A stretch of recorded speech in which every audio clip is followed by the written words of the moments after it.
In the beginning, God created the heavens and the earth. The earth was formless and empty.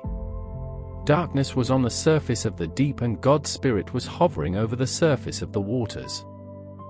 God said, "Let there be light," and there was light. God saw the light, and saw that it was good. God divided the light from the darkness. God called the light day, and the darkness he called night. There was evening and there was morning, the first day. God said, "Let there be an expanse in the middle of the waters, and let it divide the waters from the waters." God made the expanse, and divided the waters which were under the expanse from the waters which were above the expanse, and it was so. God called the expanse sky. There was evening and there was morning, a second day.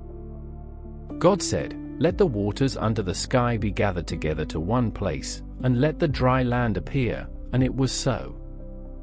God called the dry land earth, and the gathering together of the waters he called seas. God saw that it was good. God said, "Let the earth yield grass, herbs yielding seeds, and fruit trees bearing fruit after their kind, with their seeds in it, on the earth," and it was so.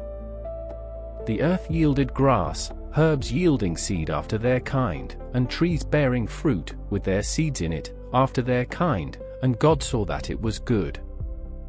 There was evening and there was morning, a third day. God said, "Let there be lights in the expanse of the sky to divide the day from the night, and let them be for signs to mark seasons, days, and years. And let them be for lights in the expanse of the sky to give light on the earth," and it was so. God made the two great lights, the greater light to rule the day, and the lesser light to rule the night. He also made the stars. God set them in the expanse of the sky to give light to the earth, and to rule over the day and over the night, and to divide the light from the darkness. God saw that it was good. There was evening and there was morning, a fourth day. God said, "Let the waters abound with living creatures, and let birds fly above the earth in the open expanse of the sky." God created the large sea creatures and every living creature that moves, with which the waters swarmed, after their kind, and every winged bird after its kind. God saw that it was good. God blessed them, saying, "Be fruitful, and multiply, and fill the waters in the seas, and let birds multiply on the earth." There was evening and there was morning, a fifth day. God said, "Let the earth produce living creatures after their kind, livestock, creeping things, and animals of the earth after their kind," and it was so. God made the animals of the earth after their kind, and the livestock after their kind, and everything that creeps on the ground after its kind. God saw that it was good. God said, "Let's make man in our image, after our likeness. Let them have dominion over the fish of the sea, and over the birds of the sky, and over the livestock, and over all the earth, and over every creeping thing that creeps on the earth." God created man in his own image. In God's image he created him, male and female he created them. God blessed them. God said to them, "Be fruitful, multiply, fill the earth, and subdue it. Have dominion over the fish of the sea, over the birds of the sky, and over every living thing that moves on the earth." God said, "Behold, I have given you every herb yielding seed, which is on the surface of all the earth, and every tree, which bears fruit yielding seed. It will be your food. To every animal of the earth, and to every bird of the sky, and to everything that creeps on the earth, in which there is life, I have given every green herb for food," and it was so. God saw everything that he had made, and, behold, it was very good. There was evening and there was morning, a sixth day. The heavens, the earth, and all their vast array were finished. On the seventh day God finished his work which he had done, and he rested on the seventh day from all his work which he had done. God blessed the seventh day, and made it holy, because he rested in it from all his work of creation which he had done. This is the history of the generations of the heavens and of the earth when they were created, in the day that Yahweh God made the earth and the heavens. No plant of the field was yet in the earth, and no herb of the field had yet sprung up, for Yahweh God had not caused it to rain on the earth. There was not a man to till the ground. But a mist went up from the earth, and watered the whole surface of the ground. Yahweh God formed man from the dust of the ground, and breathed into his nostrils the breath of life, and man became a living soul. Yahweh God planted a garden eastward, in Eden, and there he put the man whom he had formed.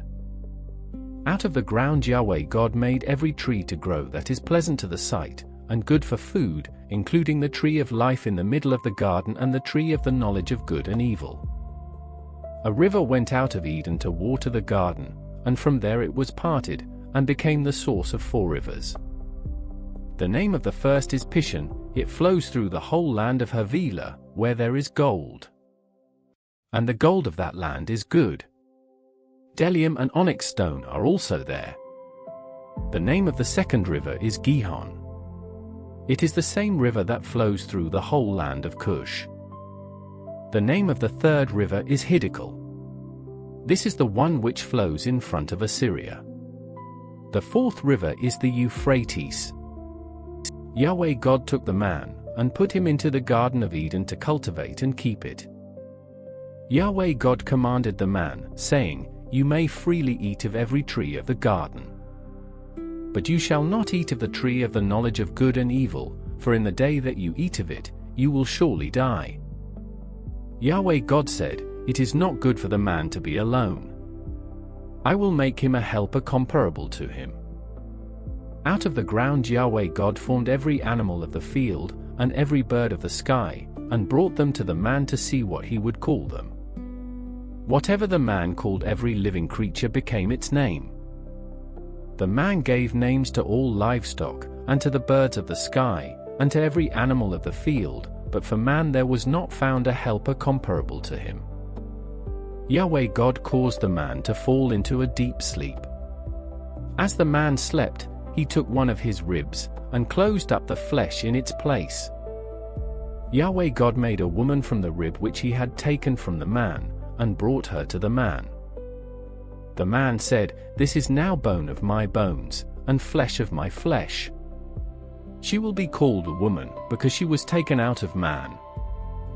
Therefore a man will leave his father and his mother, and will join with his wife, and they will be one flesh. The man and his wife were both naked, and they were not ashamed. Now the serpent was more subtle than any animal of the field which Yahweh God had made. He said to the woman, Has God really said, You shall not eat of any tree of the garden? The woman said to the serpent, We may eat fruit from the trees of the garden, but not the fruit of the tree which is in the middle of the garden. God has said, You shall not eat of it. You shall not touch it, lest you die. The serpent said to the woman, You won't really die.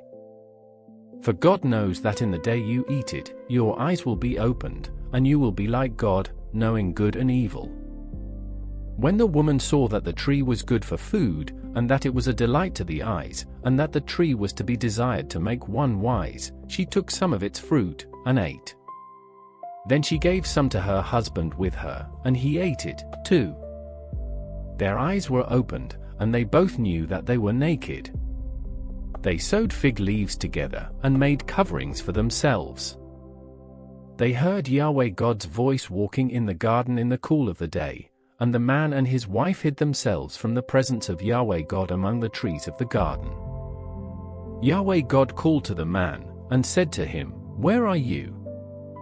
The man said, I heard your voice in the garden, and I was afraid, because I was naked, so I hid myself. God said, Who told you that you were naked? Have you eaten from the tree that I commanded you not to eat from? The man said, The woman whom you gave to be with me, she gave me fruit from the tree, and I ate it. Yahweh God said to the woman, What have you done? The woman said, The serpent deceived me, and I ate. Yahweh God said to the serpent, Because you have done this, you are cursed above all livestock, and above every animal of the field. You shall go on your belly and you shall eat dust all the days of your life. I will put hostility between you and the woman, and between your offspring and her offspring. He will bruise your head, and you will bruise his heel.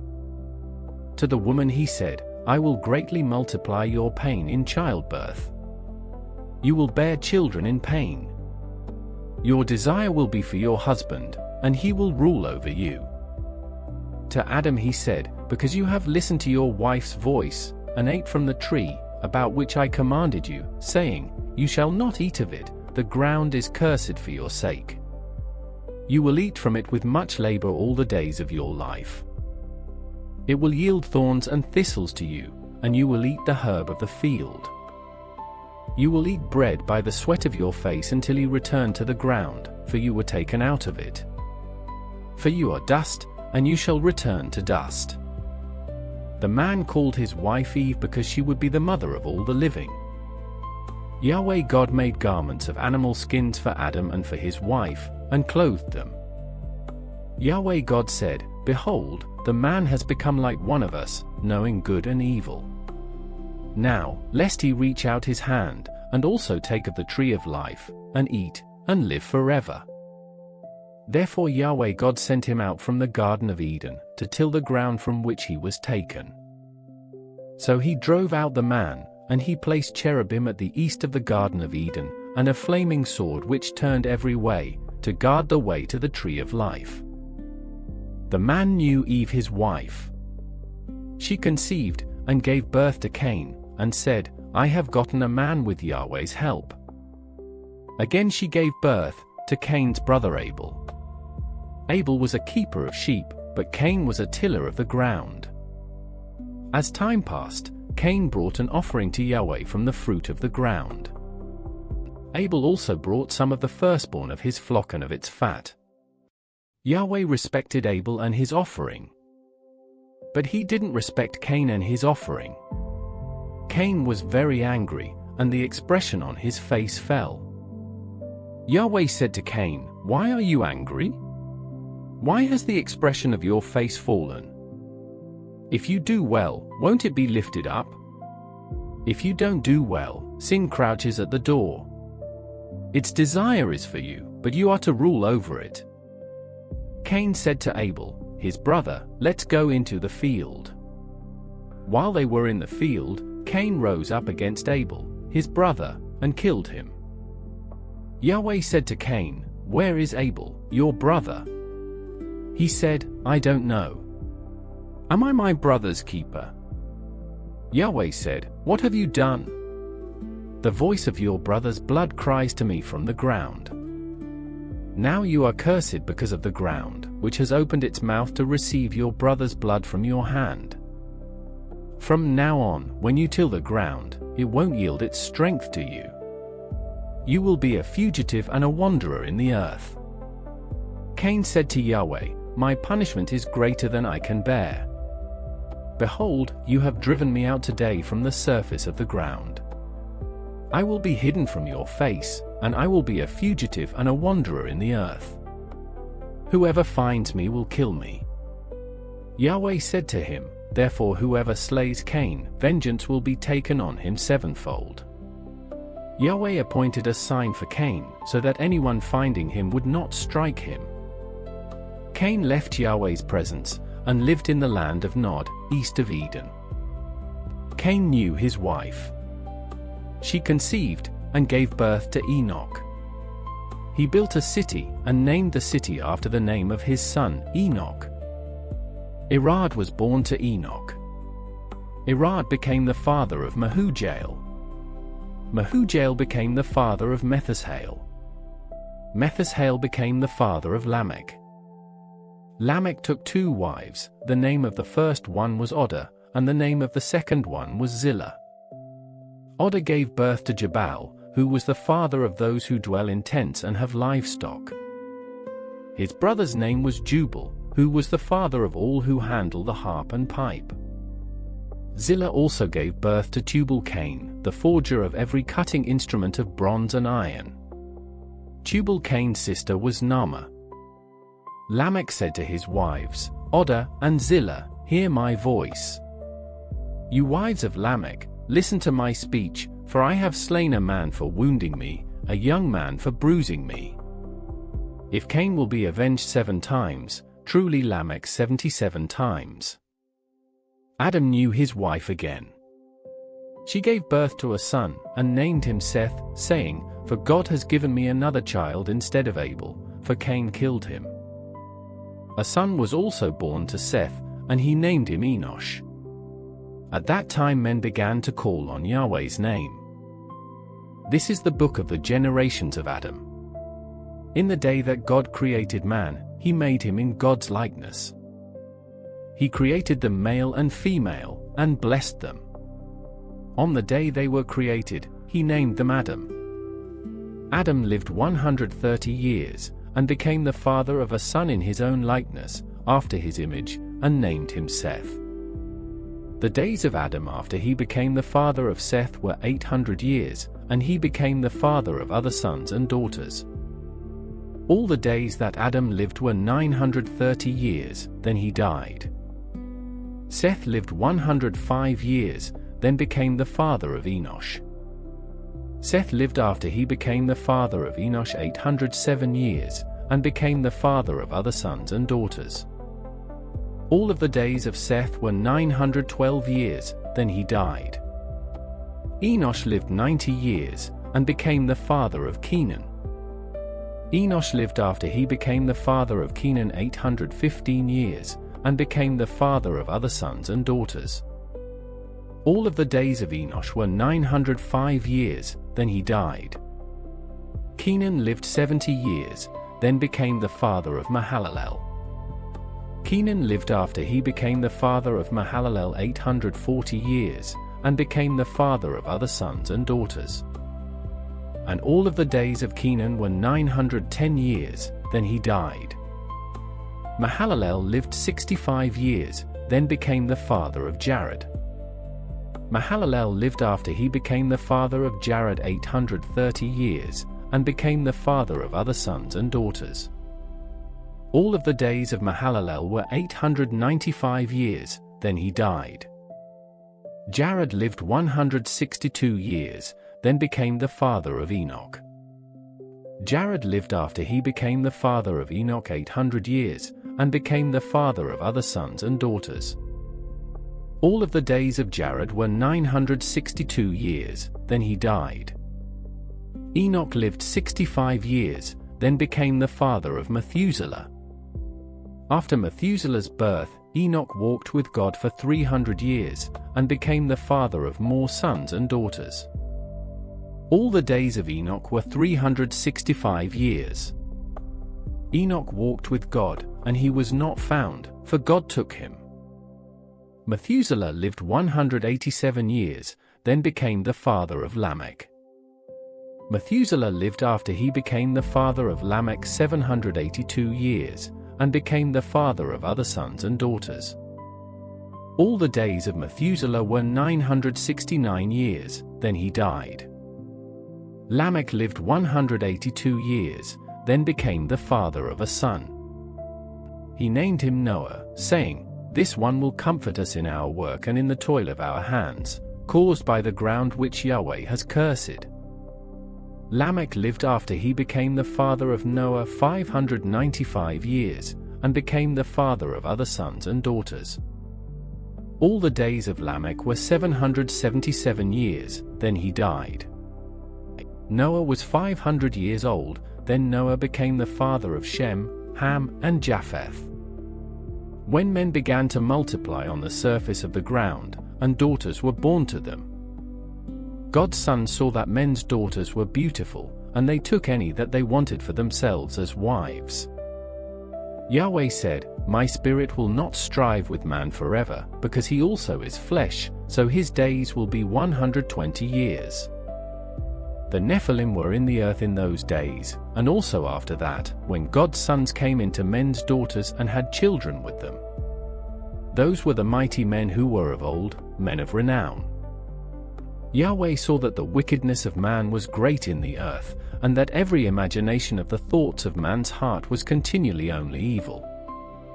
Yahweh was sorry that he had made man on the earth, and it grieved him in his heart. Yahweh said, I will destroy man whom I have created from the surface of the ground, man, along with animals, creeping things, and birds of the sky, for I am sorry that I have made them. But Noah found favor in Yahweh's eyes. This is the history of the generations of Noah. Noah was a righteous man, blameless among the people of his time. Noah walked with God. Noah became the father of 3 sons, Shem, Ham, and Japheth. The earth was corrupt before God, and the earth was filled with violence. God saw the earth, and saw that it was corrupt, for all flesh had corrupted their way on the earth. God said to Noah, I will bring an end to all flesh, for the earth is filled with violence through them. Behold, I will destroy them and the earth. Make a ship of gopher wood. You shall make rooms in the ship, and shall seal it inside and outside with pitch. This is how you shall make it.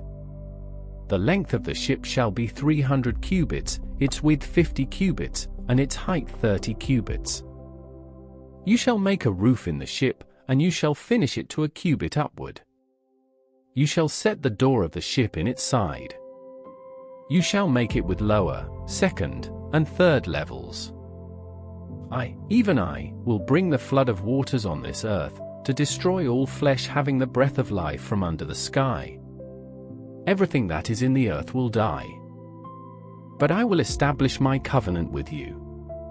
You shall come into the ship, you, your sons, your wife, and your sons' wives with you.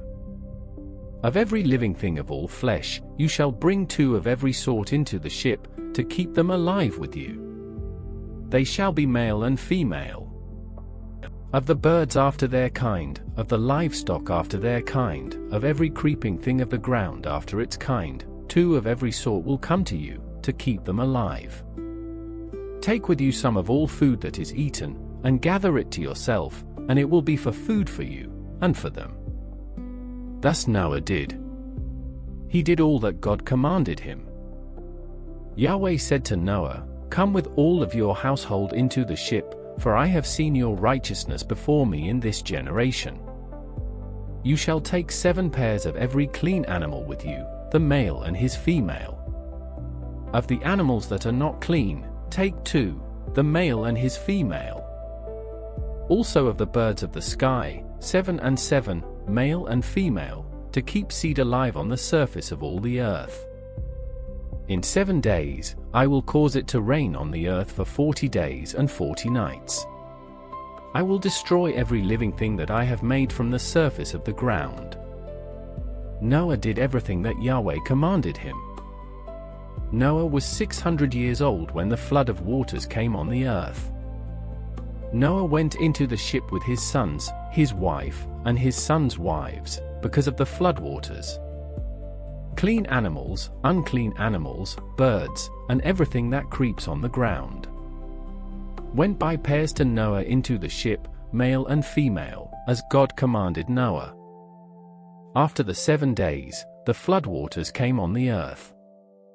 In the 600th year of Noah's life, in the 2nd month, on the 17th day of the month, on that day all the fountains of the great deep burst open, and the sky's windows opened.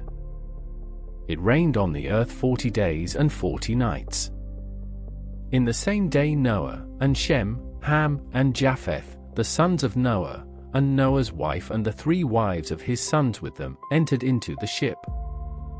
They, and every animal after its kind, all the livestock after their kind, every creeping thing that creeps on the earth after its kind, and every bird after its kind, every bird of every sort. Pairs from all flesh with the breath of life in them went into the ship to Noah. Those who went in male and female of all flesh, as God commanded him, then Yahweh shut him in. The flood was 40 days on the earth. The waters increased, and lifted up the ship, and it was lifted up above the earth. The waters rose, and increased greatly on the earth, and the ship floated on the surface of the waters. The waters rose very high on the earth. All the high mountains that were under the whole sky were covered. The waters rose 15 cubits higher, and the mountains were covered. All flesh died that moved on the earth, including birds, livestock, animals, every creeping thing that creeps on the earth, and every man. All on the dry land, in whose nostrils was the breath of the Spirit of life, died. Every living thing was destroyed that was on the surface of the ground, including man, livestock, creeping things, and birds of the sky. They were destroyed from the earth. Only Noah was left, and those who were with him in the ship. The waters flooded the earth 150 days. God remembered Noah, all the animals, and all the livestock that were with him in the ship, and God made a wind to pass over the earth. The waters subsided. The deep's fountains and the sky's windows were also stopped, and the rain from the sky was restrained. The waters continually receded from the earth. After the end of 150 days the waters receded.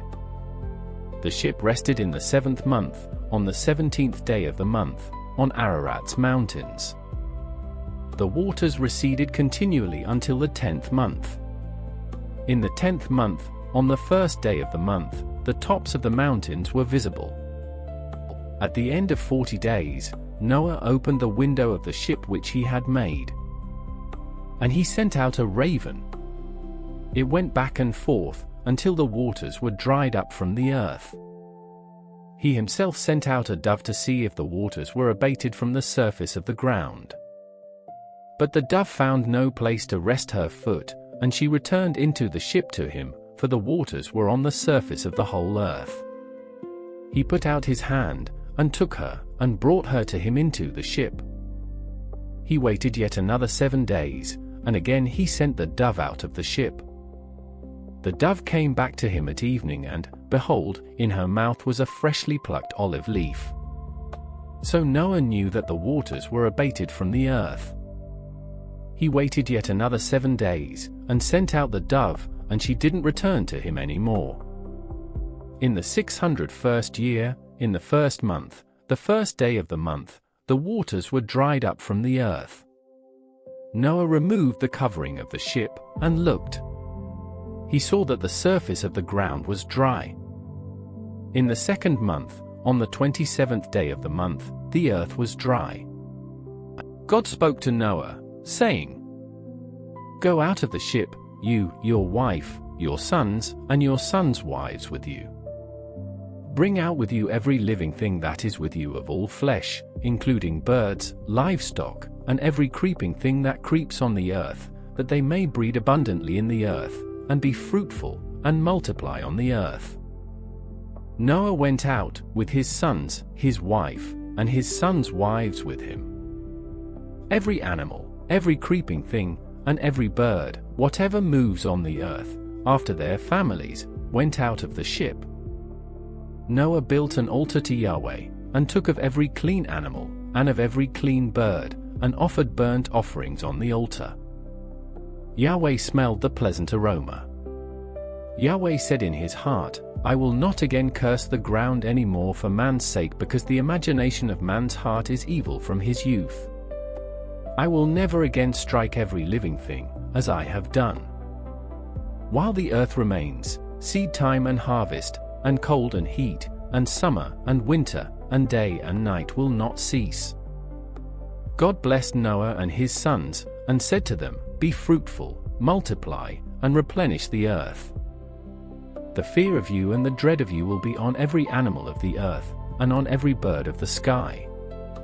Everything that moves along the ground, and all the fish of the sea, are delivered into your hand. Every moving thing that lives will be food for you. As I gave you the green herb, I have given everything to you. But flesh with its life, that is, its blood, you shall not eat. I will surely require accounting for your life's blood. At the hand of every animal I will require it. At the hand of man, even at the hand of every man's brother, I will require the life of man. Whoever sheds man's blood, his blood will be shed by man, for God made man in his own image. Be fruitful and multiply. Increase abundantly in the earth, and multiply in it. God spoke to Noah and to his sons with him, saying, As for me, behold, I establish my covenant with you, and with your offspring after you, and with every living creature that is with you, with the birds, the livestock, and every animal of the earth with you, of all that go out of the ship, even every animal of the earth. I will establish my covenant with you, all flesh will not be cut off any more by the waters of the flood. There will never again be a flood to destroy the earth. God said, This is the token of the covenant which I make between me and you and every living creature that is with you, for perpetual generations. I set my rainbow in the cloud, and it will be a sign of a covenant between me and the earth. When I bring a cloud over the earth, that the rainbow will be seen in the cloud. I will remember my covenant, which is between me and you and every living creature of all flesh, and the waters will no more become a flood to destroy all flesh. The rainbow will be in the cloud. I will look at it, that I may remember the everlasting covenant between God and every living creature of all flesh that is on the earth. God said to Noah, This is the token of the covenant which I have established between me and all flesh that is on the earth. The sons of Noah who went out from the ship were Shem, Ham, and Japheth. Ham is the father of Canaan. These three were the sons of Noah, and from these the whole earth was populated. Noah began to be a farmer, and planted a vineyard. He drank of the wine and got drunk. He was uncovered within his tent. Ham, the father of Canaan, saw the nakedness of his father, and told his two brothers outside. Shem and Japheth took a garment, and laid it on both their shoulders, went in backwards, and covered the nakedness of their father. Their faces were backwards, and they didn't see their father's nakedness. Noah awoke from his wine, and knew what his youngest son had done to him. He said, Canaan is cursed. He will be a servant of servants to his brothers. He said, Blessed be Yahweh, the God of Shem. Let Canaan be his servant. May God enlarge Japheth. Let him dwell in the tents of Shem. Let Canaan be his servant. Noah lived 350 years after the flood. All the days of Noah were 950 years, and then he died. Now this is the history of the generations of the sons of Noah and of Shem, Ham, and Japheth. Sons were born to them after the flood. The sons of Japheth were Gomer, Magog, Madai, Jovan, Tubal, Meshech, and Tiras. The sons of Gomer were Ashkenaz, Rippath, and Togarmah. The sons of Jovan were Elishah, Tarshish, Kittim, and Dodanim. Of these were the islands of the nations divided in their lands, everyone after his language, after their families, in their nations. The sons of Ham were Cush, Mizraim, Put, and Canaan. The sons of Cush were Seba, Havilah, Sabta, Rama, and Sabteka. The sons of Rama were Sheba and Dedan. Cush became the father of Nimrod. He began to be a mighty one in the earth. He was a mighty hunter before Yahweh. Therefore it is said, like Nimrod, a mighty hunter before Yahweh. The beginning of his kingdom was Babel, Erech, Akkad, and Calneh, in the land of Shinar. Out of that land he went into Assyria, and built Nineveh, Rehoboth-ir, Calah, and Rezin between Nineveh and the great city Calah. Mizraim became the father of Ludim, Anamim, Lahabim, Naphtuhim, Pathrusim, Casluhim, which the Philistines descended from, and Caphtorim. Canaan became the father of Sidon, his firstborn, Heth. The Jebusites, the Amorites, the Girgashites, the Hivites, the Archites, the Sinites, the Arvadites, the Zemarites, and the Hamathites. Afterward the families of the Canaanites were spread abroad. The border of the Canaanites was from Sidon, as you go toward Gerar, to Gaza, as you go toward Sodom, Gomorrah, Admah, and Zeboim, to Losha. These are the sons of Ham, after their families, according to their languages, in their lands and their nations. Children were also born to Shem, the elder brother of Japheth, the father of all the children of Eber. The sons of Shem were Elam, Ashur, Arpachshad, Lud, and Aram. The sons of Aram were Uzi, Hul, Gether, and Mash. Arpachshad became the father of Shelah. Shelah became the father of Eber. To Eber were born 2 sons. The name of the one was Peleg, for in his days the earth was divided. His brother's name was Joktan. Joktan became the father of Almodad, Sheleph, Hazarmaveth, Jerah, Hadaram, Uzal, Diklah, Obal, Obimorel, Sheba, Ophir, Havilah, and Jobab. All these were the sons of Joktan. Their dwelling extended from Mesha, as you go toward Sephir, the mountain of the east. These are the sons of Shem, by their families, according to their languages, lands, and nations. These are the families of the sons of Noah, by their generations, according to their nations. The nations divided from these in the earth after the flood. The whole earth was of one language and of one speech. As they traveled from the east, they found a plain in the land of Shinar, and they lived there. They said to one another, "Come, let's make bricks, and burn them thoroughly." They had brick for stone, and they used tar for mortar. They said, "Come, let's build ourselves a city, and a tower whose top reaches to the sky, and let's make a name for ourselves, lest we be scattered abroad on the surface of the whole earth." Yahweh came down to see the city and the tower, which the children of men built. Yahweh said, "Behold, they are one people, and they all have one language, and this is what they begin to do. Now nothing will be withheld from them, which they intend to do. Come, let's go down, and there confuse their language, that they may not understand one another's speech." So Yahweh scattered them abroad from there on the surface of all the earth. They stopped building the city.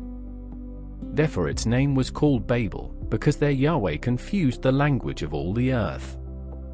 From there, Yahweh scattered them abroad on the surface of all the earth. This is the history of the generations of Shem. Shem was 100 years old when he became the father of Arpachshad 2 years after the flood. Shem lived 500 years after he became the father of Arpachshad, and became the father of more sons and daughters.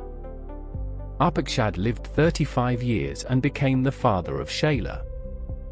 Arpachshad lived 403 years after he became the father of Shelah, and became the father of more sons and daughters. Shelah lived 30 years, and became the father of Eber. Shelah lived 403 years after he became the father of Eber, and became the father of more sons and daughters. Eber lived 34 years, and became the father of Peleg. Eber lived 430 years after he became the father of Peleg, and became the father of more sons and daughters. Peleg lived 30 years, and became the father of Reu. Peleg lived 209 years after he became the father of Reu, and became the father of more sons and daughters. Reu lived 32 years, and became the father of Serug. Reu lived 207 years after he became the father of Serug, and became the father of more sons and daughters. Serug lived 30 years, and became the father of Noah. Serug lived 200 years after he became the father of Noah, and became the father of more sons and daughters. Noah lived 29 years, and became the father of Terah.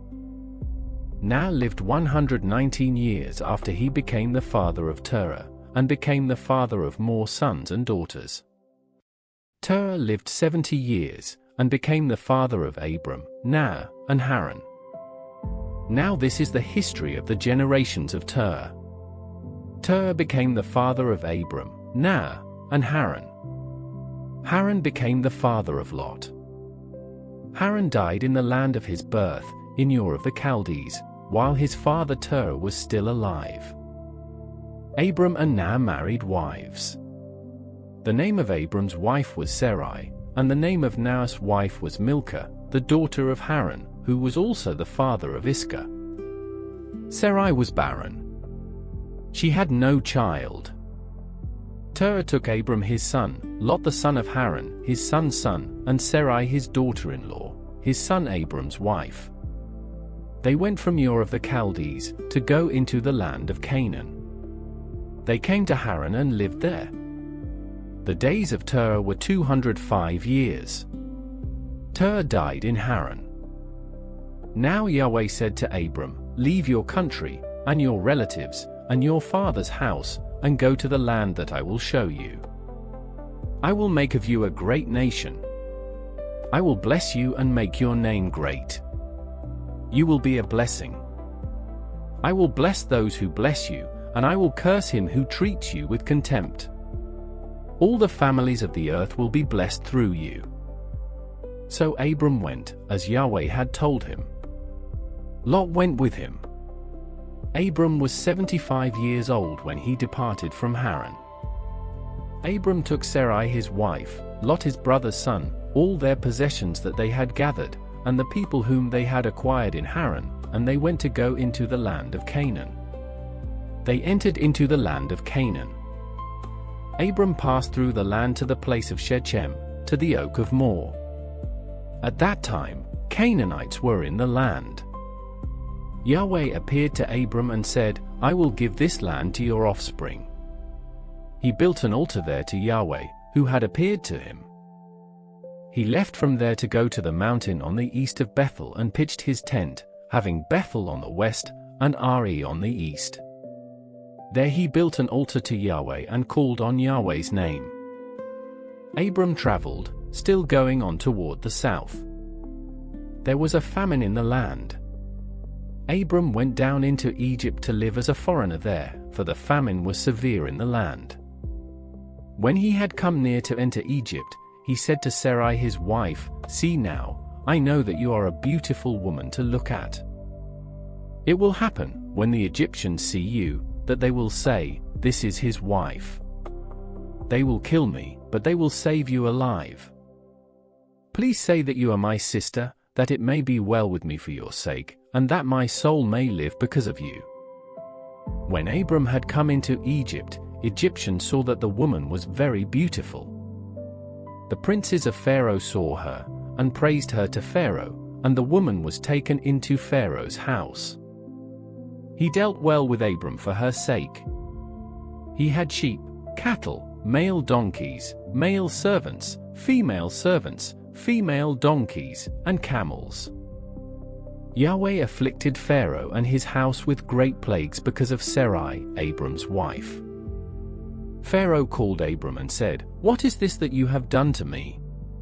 Why didn't you tell me that she was your wife?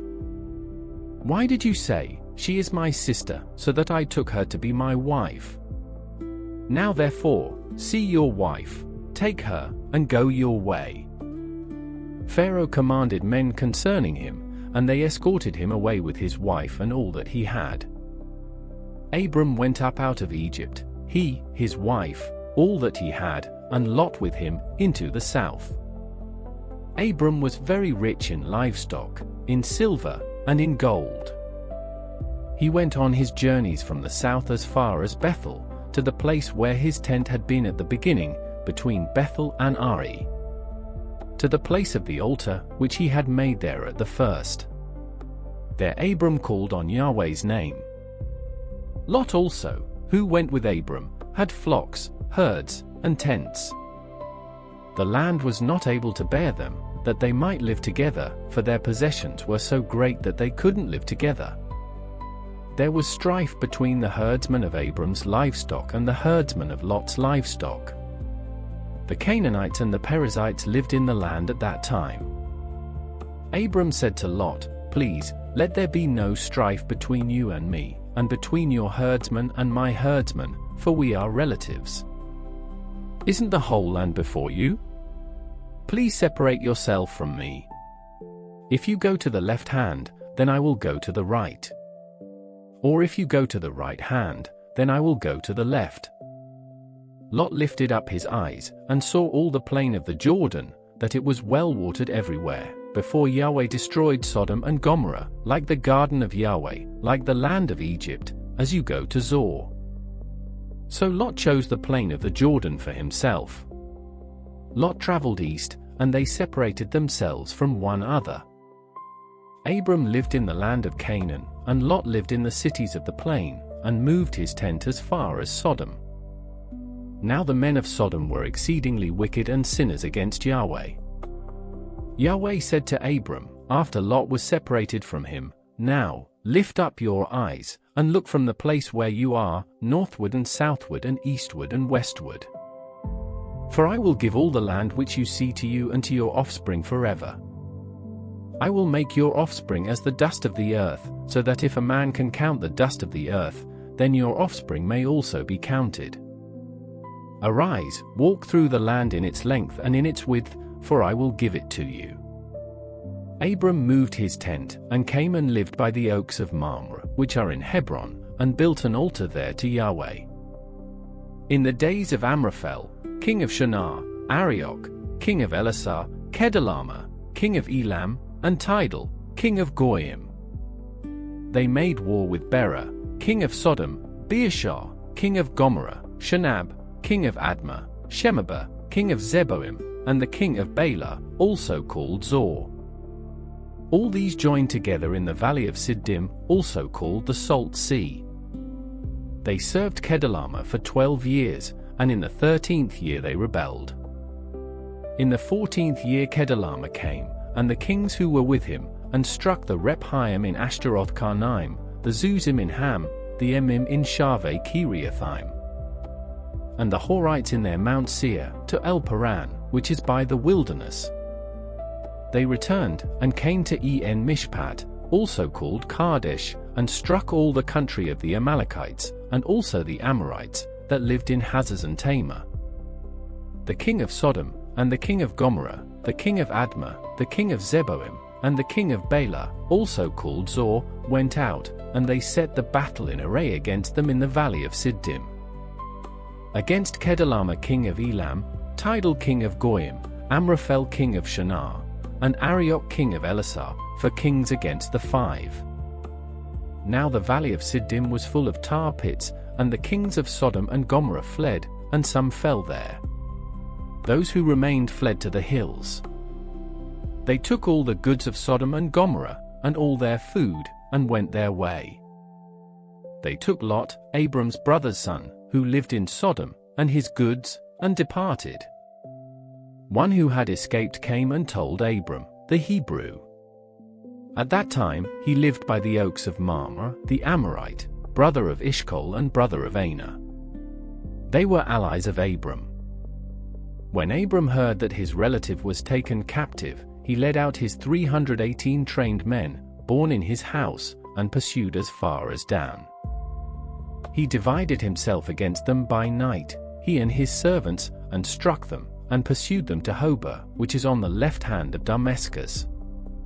He brought back all the goods, and also brought back his relative Lot and his goods, and the women also, and the other people. The king of Sodom went out to meet him after his return from the slaughter of Kedorlaomer and the kings who were with him, at the valley of Shaveh, that is, the king's valley. Melchizedek king of Salem brought out bread and wine. He was priest of God Most High. He blessed him, and said, "Blessed be Abram of God Most High, possessor of heaven and earth. Blessed be God Most High, who has delivered your enemies into your hand."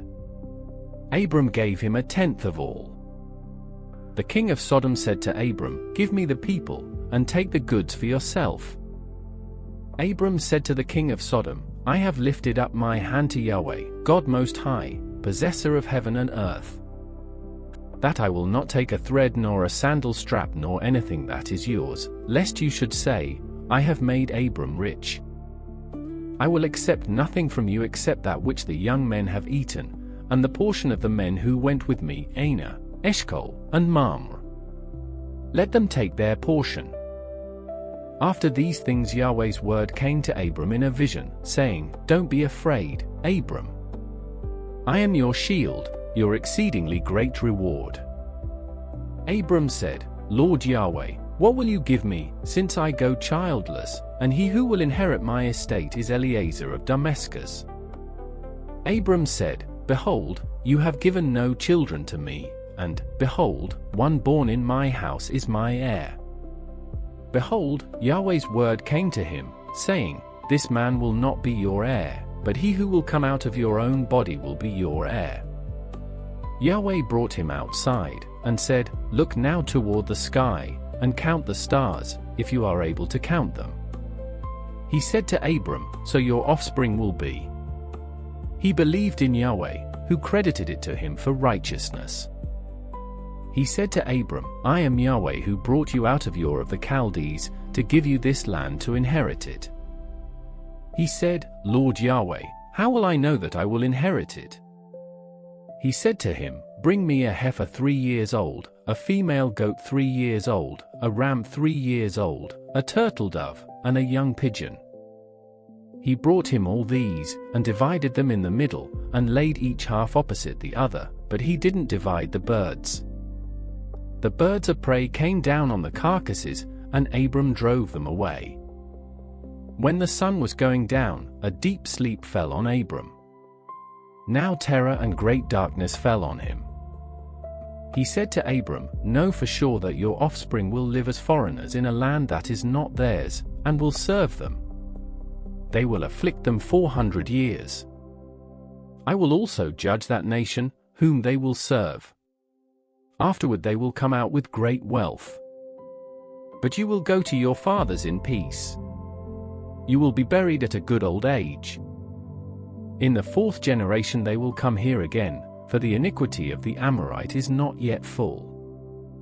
It came to pass that, when the sun went down, and it was dark, behold, a smoking furnace and a flaming torch passed between these pieces. In that day Yahweh made a covenant with Abram, saying, "I have given this land to your offspring, from the river of Egypt to the great river, the river Euphrates. The land of the Kenites, the Kenizzites, the Cadmonites, the Hittites, the Perizzites, the Rephaim, the Amorites, the Canaanites, the Girgashites, and the Jebusites." Now Sarai, Abram's wife, bore him no children. She had a servant, an Egyptian, whose name was Hagar. Sarai said to Abram, "See now, Yahweh has restrained me from bearing. Please go into my servant. It may be that I will obtain children by her." Abram listened to the voice of Sarai. Sarai, Abram's wife, took Hagar the Egyptian, her servant, after Abram had lived 10 years in the land of Canaan, and gave her to Abram her husband to be his wife. He went into Hagar, and she conceived. When she saw that she had conceived, her mistress was despised in her eyes. Sarai said to Abram, "This wrong is your fault. I gave my servant into your bosom, and when she saw that she had conceived, she despised me. May Yahweh judge between me and you." But Abram said to Sarai, "Behold, your maid is in your hand. Do to her whatever is good in your eyes." Sarai dealt harshly with her, and she fled from her face. Yahweh's angel found her by a fountain of water in the wilderness, by the fountain on the way to Shur. He said, "Hagar, Sarai's servant, where did you come from? Where are you going?" She said, "I am fleeing from the face of my mistress Sarai." Yahweh's angel said to her, "Return to your mistress, and submit yourself under her hands." Yahweh's angel said to her, "I will greatly multiply your offspring, that they will not be counted for multitude." Yahweh's angel said to her, "Behold, you are with child, and will bear a son. You shall call his name Ishmael, because Yahweh has heard your affliction. He will be like a wild donkey among men. His hand will be against every man, and every man's hand against him. He will live opposed to all of his brothers. She called the name of Yahweh who spoke to her, "You are a God who sees," for she said, "Have I even stayed alive after seeing him?"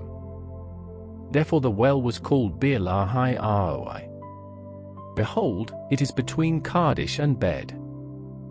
Hagar bore a son for Abram. Abram called the name of his son, whom Hagar bore, Ishmael.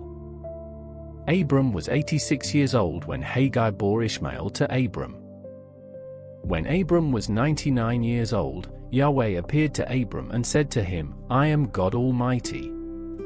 Walk before me and be blameless.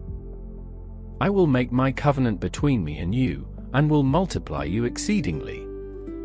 Abram fell on his face. God talked with him, saying, "As for me, behold, my covenant is with you. You will be the father of a multitude of nations. Your name will no more be called Abram, but your name will be Abraham, for I have made you the father of a multitude of nations. I will make you exceedingly fruitful, and I will make nations of you. Kings will come out of you. I will establish my covenant between me and you and your offspring after you throughout their generations for an everlasting covenant, to be a God to you and to your offspring after you. I will give to you, and to your offspring after you, the land where you are traveling, all the land of Canaan, for an everlasting possession. I will be their God." God said to Abraham, "As for you, you will keep my covenant, you and your offspring after you throughout their generations. This is my covenant, which you shall keep, between me and your offspring after you. Every male among you shall be circumcised. You shall be circumcised in the flesh of your foreskin. It will be a token of the covenant between me and you. He who is 8 days old will be circumcised among you, every male throughout your generations, he who is born in the house, or bought with money from any foreigner who is not of your offspring. He who is born in your house, and he who is bought with your money, must be circumcised. My covenant will be in your flesh for an everlasting covenant. The uncircumcised male who is not circumcised in the flesh of his foreskin, that soul shall be cut off from his people. He has broken my covenant." God said to Abraham, "As for Sarai your wife, you shall not call her name Sarai, but her name will be Sarah. I will bless her, and moreover I will give you a son by her. Yes, I will bless her, and she will be a mother of nations. Kings of peoples will come from her." Then Abraham fell on his face, and laughed, and said in his heart, "Will a child be born to him who is 100 years old? Will Sarah, who is 90 years old, give birth?" Abraham said to God, "Oh, that Ishmael might live before you." God said, "No, but Sarah, your wife, will bear you a son. You shall call his name Isaac. I will establish my covenant with him for an everlasting covenant for his offspring after him. As for Ishmael, I have heard you. Behold, I have blessed him, and will make him fruitful, and will multiply him exceedingly. He will become the father of 12 princes, and I will make him a great nation. But I will establish my covenant with Isaac, whom Sarah will bear to you at this set time next year." When he finished talking with him, God went up from Abraham. Abraham took Ishmael his son, all who were born in his house, and all who were bought with his money, every male among the men of Abraham's house, and circumcised the flesh of their foreskin in the same day, as God had said to him. Abraham was 99 years old when he was circumcised in the flesh of his foreskin. Ishmael, his son, was 13 years old when he was circumcised in the flesh of his foreskin. In the same day both Abraham and Ishmael, his son, were circumcised. All the men of his house, those born in the house, and those bought with money from a foreigner, were circumcised with him. Yahweh appeared to him by the oaks of Mamre, as he sat in the tent door in the heat of the day. He lifted up his eyes and looked, and saw that 3 men stood near him. When he saw them, he ran to meet them from the tent door, and bowed himself to the earth, and said, "My lord, if now I have found favor in your sight, please don't go away from your servant. Now let a little water be fetched, wash your feet, and rest yourselves under the tree. I will get a piece of bread so you can refresh your heart. After that you may go your way, now that you have come to your servant." They said, "Very well, do as you have said." Abraham hurried into the tent to Sarah, and said, "Quickly prepare 3 seahs of fine meal, knead it, and make cakes." Abraham ran to the herd, and fetched a tender and good calf, and gave it to the servant. He hurried to dress it. He took butter, milk, and the calf which he had dressed, and set it before them. He stood by them under the tree, and they ate. They asked him, "Where is Sarah, your wife?" He said, "There, in the tent." He said, "I will certainly return to you at about this time next year, and behold, Sarah your wife will have a son."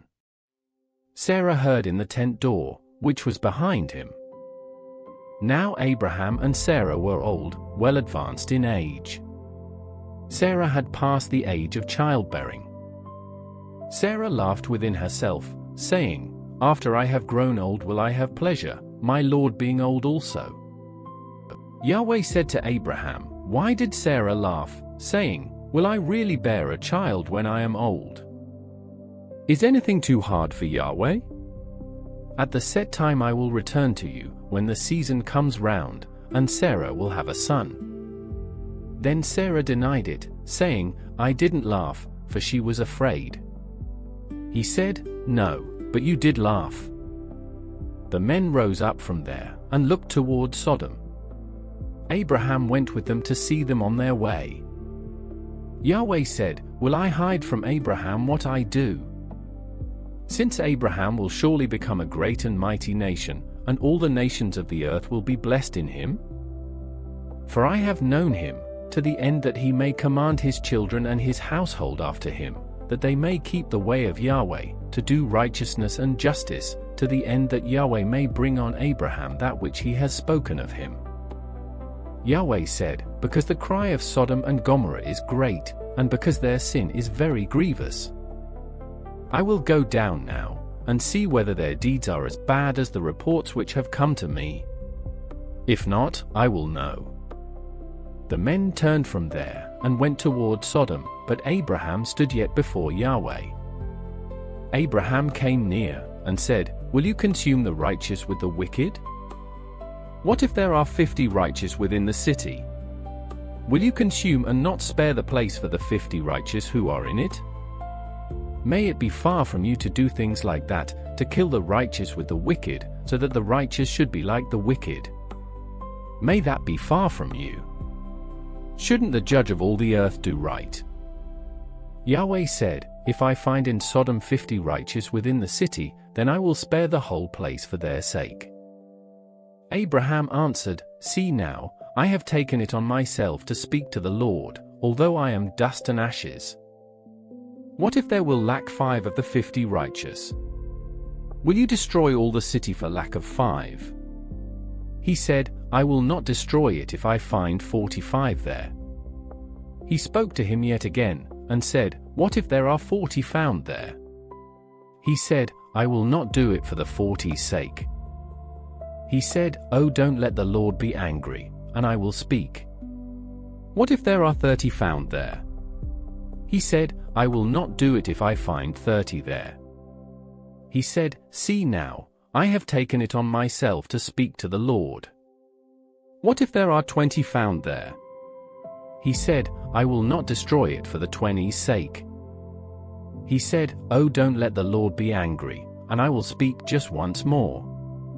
What if 10 are found there?" He said, "I will not destroy it for the 10's sake." Yahweh went his way, as soon as he had finished communing with Abraham, and Abraham returned to his place. The 2 angels came to Sodom at evening. Lot sat in the gate of Sodom. Lot saw them, and rose up to meet them. he bowed himself with his face to the earth.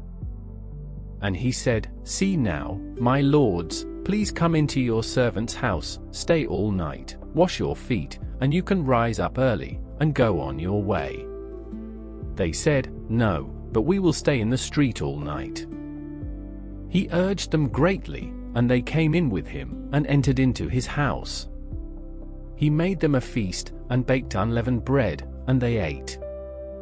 But before they lay down, the men of the city, the men of Sodom, surrounded the house, both young and old, all the people from every quarter. They called to Lot, and said to him, "Where are the men who came into you this night? Bring them out to us, that we may have sex with them." Lot went out to them through the door, and shut the door after himself. He said, "Please, my brothers, don't act so wickedly. See now, I have 2 virgin daughters. Please let me bring them out to you, and you may do to them what seems good to you. Only don't do anything to these men, because they have come under the shadow of my roof." They said, "Stand back." Then they said, "This one fellow came in to live as a foreigner, and he appoints himself a judge. Now we will deal worse with you than with them." They pressed hard on the man Lot, and came near to break the door. But the men reached out their hand, and brought Lot into the house to them, and shut the door. They struck the men who were at the door of the house with blindness, both small and great, so that they wearied themselves to find the door. The men said to Lot, "Do you have anybody else here? Sons-in-law, your sons, your daughters, and whomever you have in the city, bring them out of the place.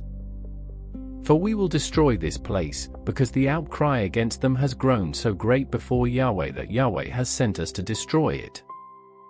Lot went out, and spoke to his sons-in-law, who were pledged to marry his daughters, and said, "Get up. Get out of this place, for Yahweh will destroy the city." But he seemed to his sons-in-law to be joking. When the morning came, then the angels hurried Lot, saying, "Get up. Take your wife and your 2 daughters who are here, lest you be consumed in the iniquity of the city." But he lingered, and the men grabbed his hand, his wife's hand, and his 2 daughters' hands, Yahweh being merciful to him, and they took him out, and set him outside of the city. It came to pass, when they had taken them out, that he said, "Escape for your life. Don't look behind you, and don't stay anywhere in the plain. Escape to the mountains, lest you be consumed." Lot said to them, "Oh, not so, my lord. See now, your servant has found favor in your sight, and you have magnified your loving kindness, which you have shown to me in saving my life. I can't escape to the mountain, lest evil overtake me, and I die. See now, this city is near to flee to, and it is a little one. Oh, let me escape there, isn't it a little one, and my soul will live." He said to him, "Behold, I have granted your request concerning this thing also, that I will not overthrow the city of which you have spoken. Hurry, escape there, for I can't do anything until you get there." Therefore the name of the city was called Zor. The sun had risen on the earth when Lot came to Zor.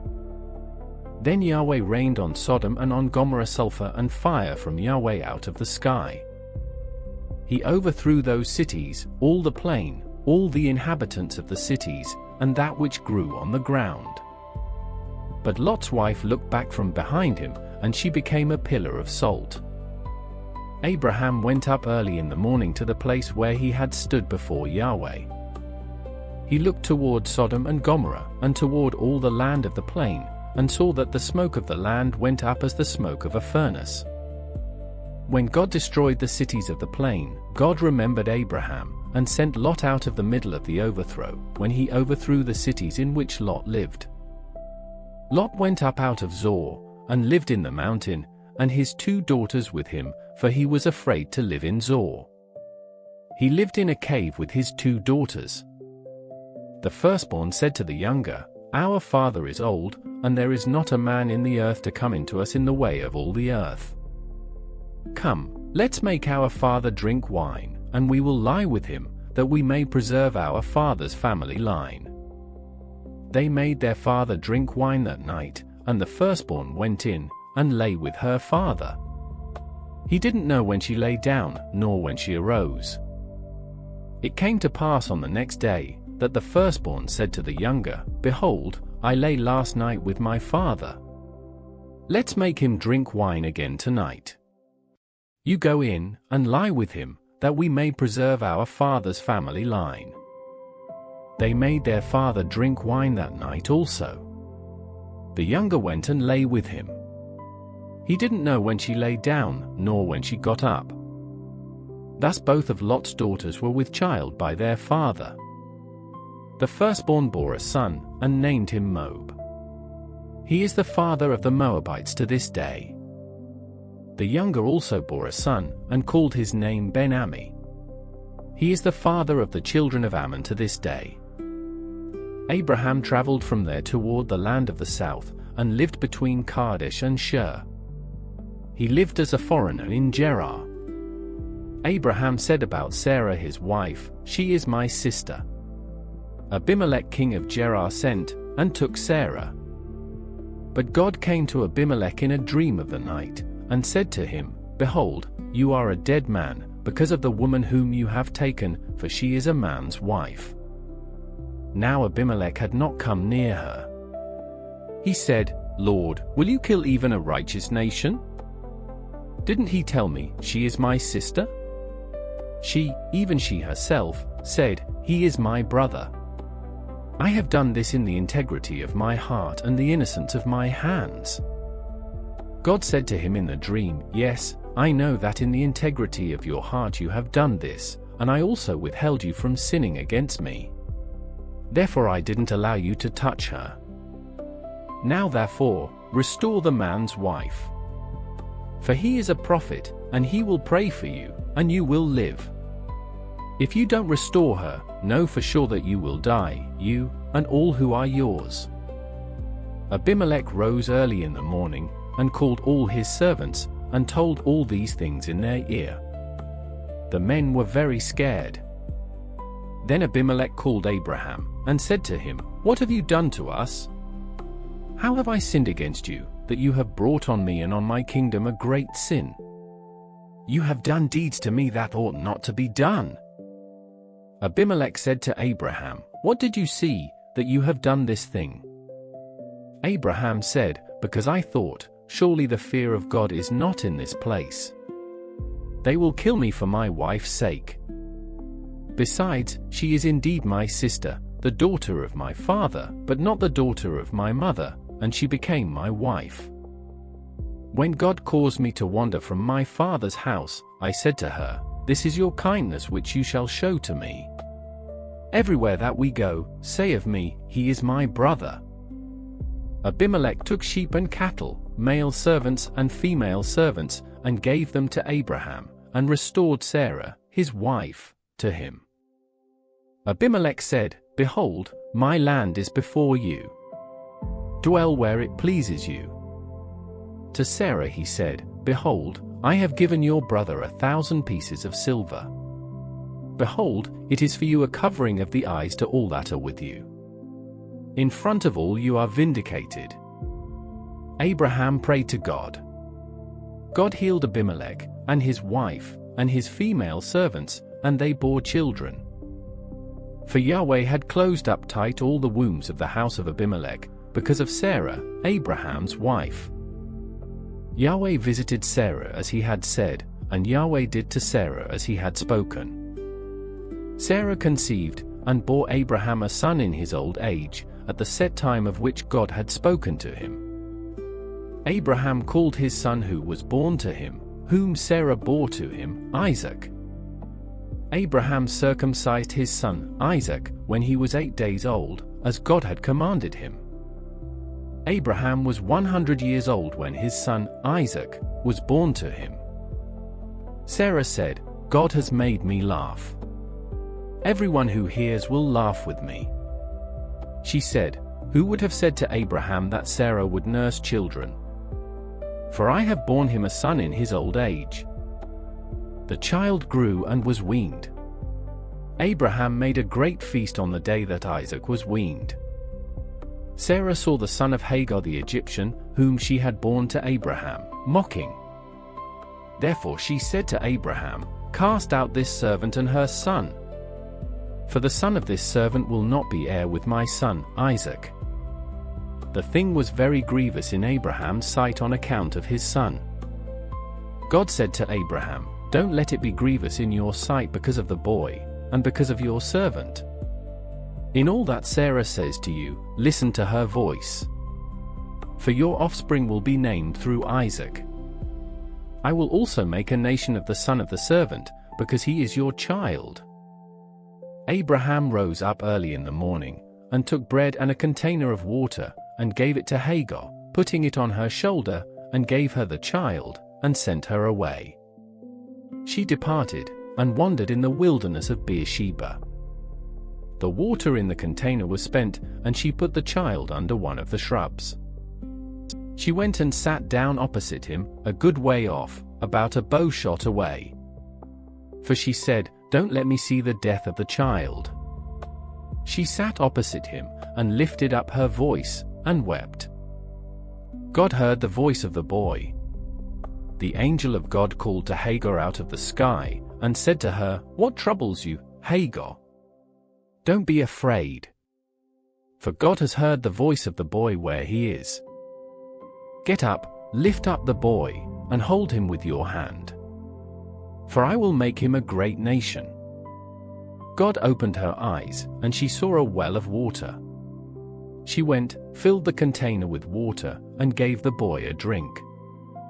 God was with the boy, and he grew.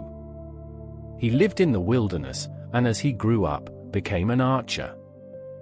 He lived in the wilderness of Paran. His mother got a wife for him out of the land of Egypt. At that time, Abimelech and Phicol the captain of his army spoke to Abraham, saying, "God is with you in all that you do.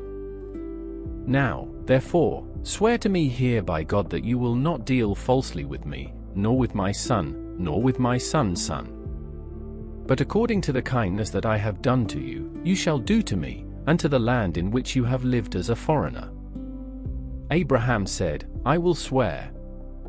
Abraham complained to Abimelech because of a water well, which Abimelech's servants had violently taken away. Abimelech said, "I don't know who has done this thing. You didn't tell me, and I didn't hear of it until today." Abraham took sheep and cattle, and gave them to Abimelech. Those two made a covenant. Abraham set 7 ewe lambs of the flock by themselves. Abimelech said to Abraham, "What do these 7 ewe lambs, which you have set by themselves, mean?" He said, "You shall take these 7 ewe lambs from my hand, that it may be a witness to me, that I have dug this well." Therefore he called that place Beersheba, because they both swore an oath there. So they made a covenant at Beersheba. Abimelech rose up with Phicol, the captain of his army, and they returned into the land of the Philistines. Abraham planted a tamarisk tree in Beersheba, and called there on the name of Yahweh, the everlasting God. Abraham lived as a foreigner in the land of the Philistines many days. After these things, God tested Abraham, and said to him, "Abraham." He said, "Here I am." He said, "Now take your son, your only son, Isaac, whom you love, and go into the land of Moriah. Offer him there as a burnt offering on one of the mountains which I will tell you of." Abraham rose early in the morning, and saddled his donkey, and took 2 of his young men with him, and Isaac his son. He split the wood for the burnt offering, and rose up, and went to the place of which God had told him. On the 3rd day Abraham lifted up his eyes, and saw the place far off. Abraham said to his young men, "Stay here with the donkey. The boy and I will go over there. We will worship, and come back to you." Abraham took the wood of the burnt offering and laid it on Isaac his son. He took in his hand the fire and the knife. They both went together. Isaac spoke to Abraham his father, and said, "My father." He said, "Here I am, my son."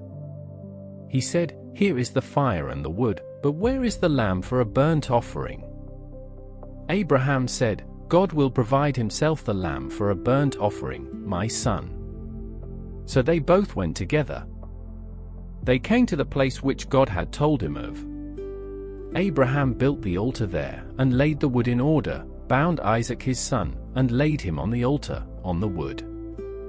Abraham stretched out his hand, and took the knife to kill his son. Yahweh's angel called to him out of the sky, and said, "Abraham, Abraham." He said, "Here I am."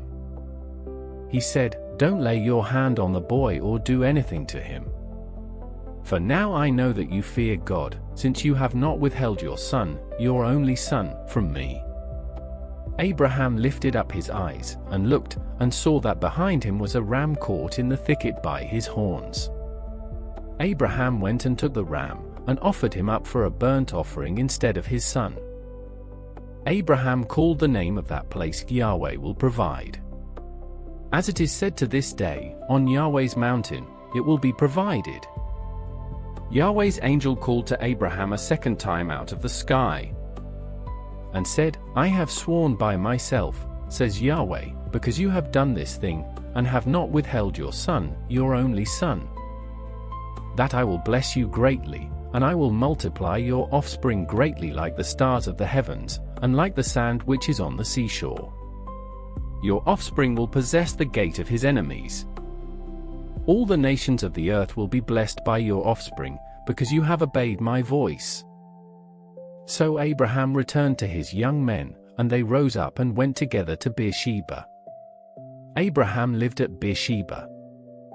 After these things, Abraham was told, "Behold, Milcah, she also has borne children to your brother Nahor.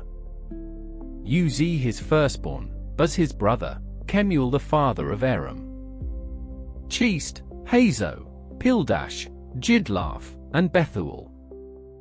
Bethuel became the father of Rebekah. These 8 Milcah bore to Nahor, Abraham's brother. His concubine, whose name was Reumah, also bore Tebah, Gaim, Tahash, and Makah. Sarah lived 127 years. This was the length of Sarah's life. Sarah died in Kiriath Arba, also called Hebron, in the land of Canaan. Abraham came to mourn for Sarah, and to weep for her. Abraham rose up from before his dead and spoke to the children of Heth, saying, "I am a stranger and a foreigner living with you. Give me a possession of a burying place with you, that I may bury my dead out of my sight." The children of Heth answered Abraham, saying to him, "Hear us, my lord. You are a prince of God among us. Bury your dead in the best of our tombs. None of us will withhold from you his tomb. Bury your dead." Abraham rose up, and bowed himself to the people of the land, to the children of Heth. He talked with them, saying, "If you agree that I should bury my dead out of my sight, hear me, and entreat for me to Ephron the son of Zohar, that he may sell me the cave of Machpelah, which he has, which is in the end of his field. For the full price let him sell it to me among you as a possession for a burial place." Now Ephron was sitting in the middle of the children of Heth. Ephron the Hittite answered Abraham in the hearing of the children of Heth, even of all who went in at the gate of his city, saying, "No, my lord, hear me. I give you the field, and I give you the cave that is in it. In the presence of the children of my people I give it to you. Bury your dead." Abraham bowed himself down before the people of the land. He spoke to Ephron in the audience of the people of the land, saying, "But if you will, please hear me. I will give the price of the field. Take it from me, and I will bury my dead there." Ephron answered Abraham, saying to him, "My lord, listen to me. What is a piece of land worth 400 shekels of silver between me and you? Therefore bury your dead." Abraham listened to Ephron. Abraham weighed to Ephron the silver which he had named in the hearing of the children of Heth, 400 shekels of silver, according to the current merchant standard. So the field of Ephron, which was in Machpelah, which was before Mamre, the field, the cave which was in it, and all the trees that were in the field, that were in all of its borders, were deeded to Abraham for a possession in the presence of the children of Heth, before all who went in at the gate of his city. After this, Abraham buried Sarah his wife in the cave of the field of Machpelah before Mamre, that is, Hebron, in the land of Canaan. The field, and the cave that is in it, were deeded to Abraham by the children of Heth as a possession for a burial place. Abraham was old, and well advanced in age. Yahweh had blessed Abraham in all things. Abraham said to his servant, the elder of his house, who ruled over all that he had, "Please put your hand under my thigh. I will make you swear by Yahweh, the God of heaven and the God of the earth, that you shall not take a wife for my son of the daughters of the Canaanites, among whom I live. But you shall go to my country, and to my relatives, and take a wife for my son Isaac." The servant said to him, "What if the woman isn't willing to follow me to this land? Must I bring your son again to the land you came from?" Abraham said to him, "Beware that you don't bring my son there again. Yahweh, the God of heaven, who took me from my father's house, and from the land of my birth, who spoke to me, and who swore to me, saying, I will give this land to your offspring, he will send his angel before you, and you shall take a wife for my son from there. If the woman isn't willing to follow you, then you shall be clear from this oath to me. Only you shall not bring my son there again." The servant put his hand under the thigh of Abraham his master, and swore to him concerning this matter. The servant took 10 of his master's camels, and departed, having a variety of good things of his master's with him. He arose, and went to Mesopotamia, to the city of Naar. He made the camels kneel down outside the city by the well of water at the time of evening, the time that women go out to draw water. He said, "Yahweh, the God of my master Abraham, please give me success today, and show kindness to my master Abraham. Behold, I am standing by the spring of water. The daughters of the men of the city are coming out to draw water. Let it happen, that the young lady to whom I will say, 'Please let down your pitcher, that I may drink,' then she says, 'Drink, and I will also give your camels a drink,' let her be the one you have appointed for your servant Isaac. By this I will know that you have shown kindness to my master." Before he had finished speaking, behold, Rebekah came out, who was born to Bethuel the son of Milcah, the wife of Naor, Abraham's brother, with her pitcher on her shoulder. The young lady was very beautiful to look at, a virgin. No man had known her. She went down to the spring, filled her pitcher, and came up. The servant ran to meet her, and said, "Please give me a drink, a little water from your pitcher." She said, "Drink, my lord." She hurried, and let down her pitcher on her hand, and gave him a drink. When she had finished giving him a drink, she said, "I will also draw for your camels, until they have finished drinking." She hurried, and emptied her pitcher into the trough, and ran again to the well to draw, and drew for all his camels. The man looked steadfastly at her, remaining silent, to know whether Yahweh had made his journey prosperous or not. As the camels had done drinking, the man took a golden ring of 1/2 shekel weight, and 2 bracelets for her hands of 10 shekels weight of gold, and said, "Whose daughter are you? Please tell me. Is there room in your father's house for us to stay?"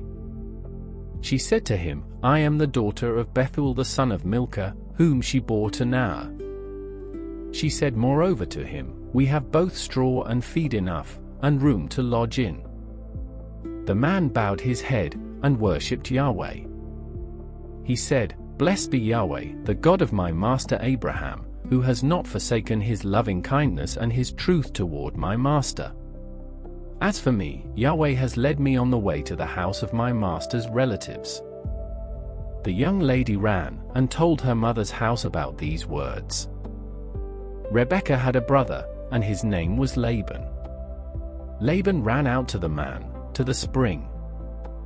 When he saw the ring and the bracelets on his sister's hands, and when he heard the words of Rebekah his sister, saying, "This is what the man said to me," he came to the man. Behold, he was standing by the camels at the spring. He said, "Come in, you blessed of Yahweh. Why do you stand outside? For I have prepared the house and room for the camels."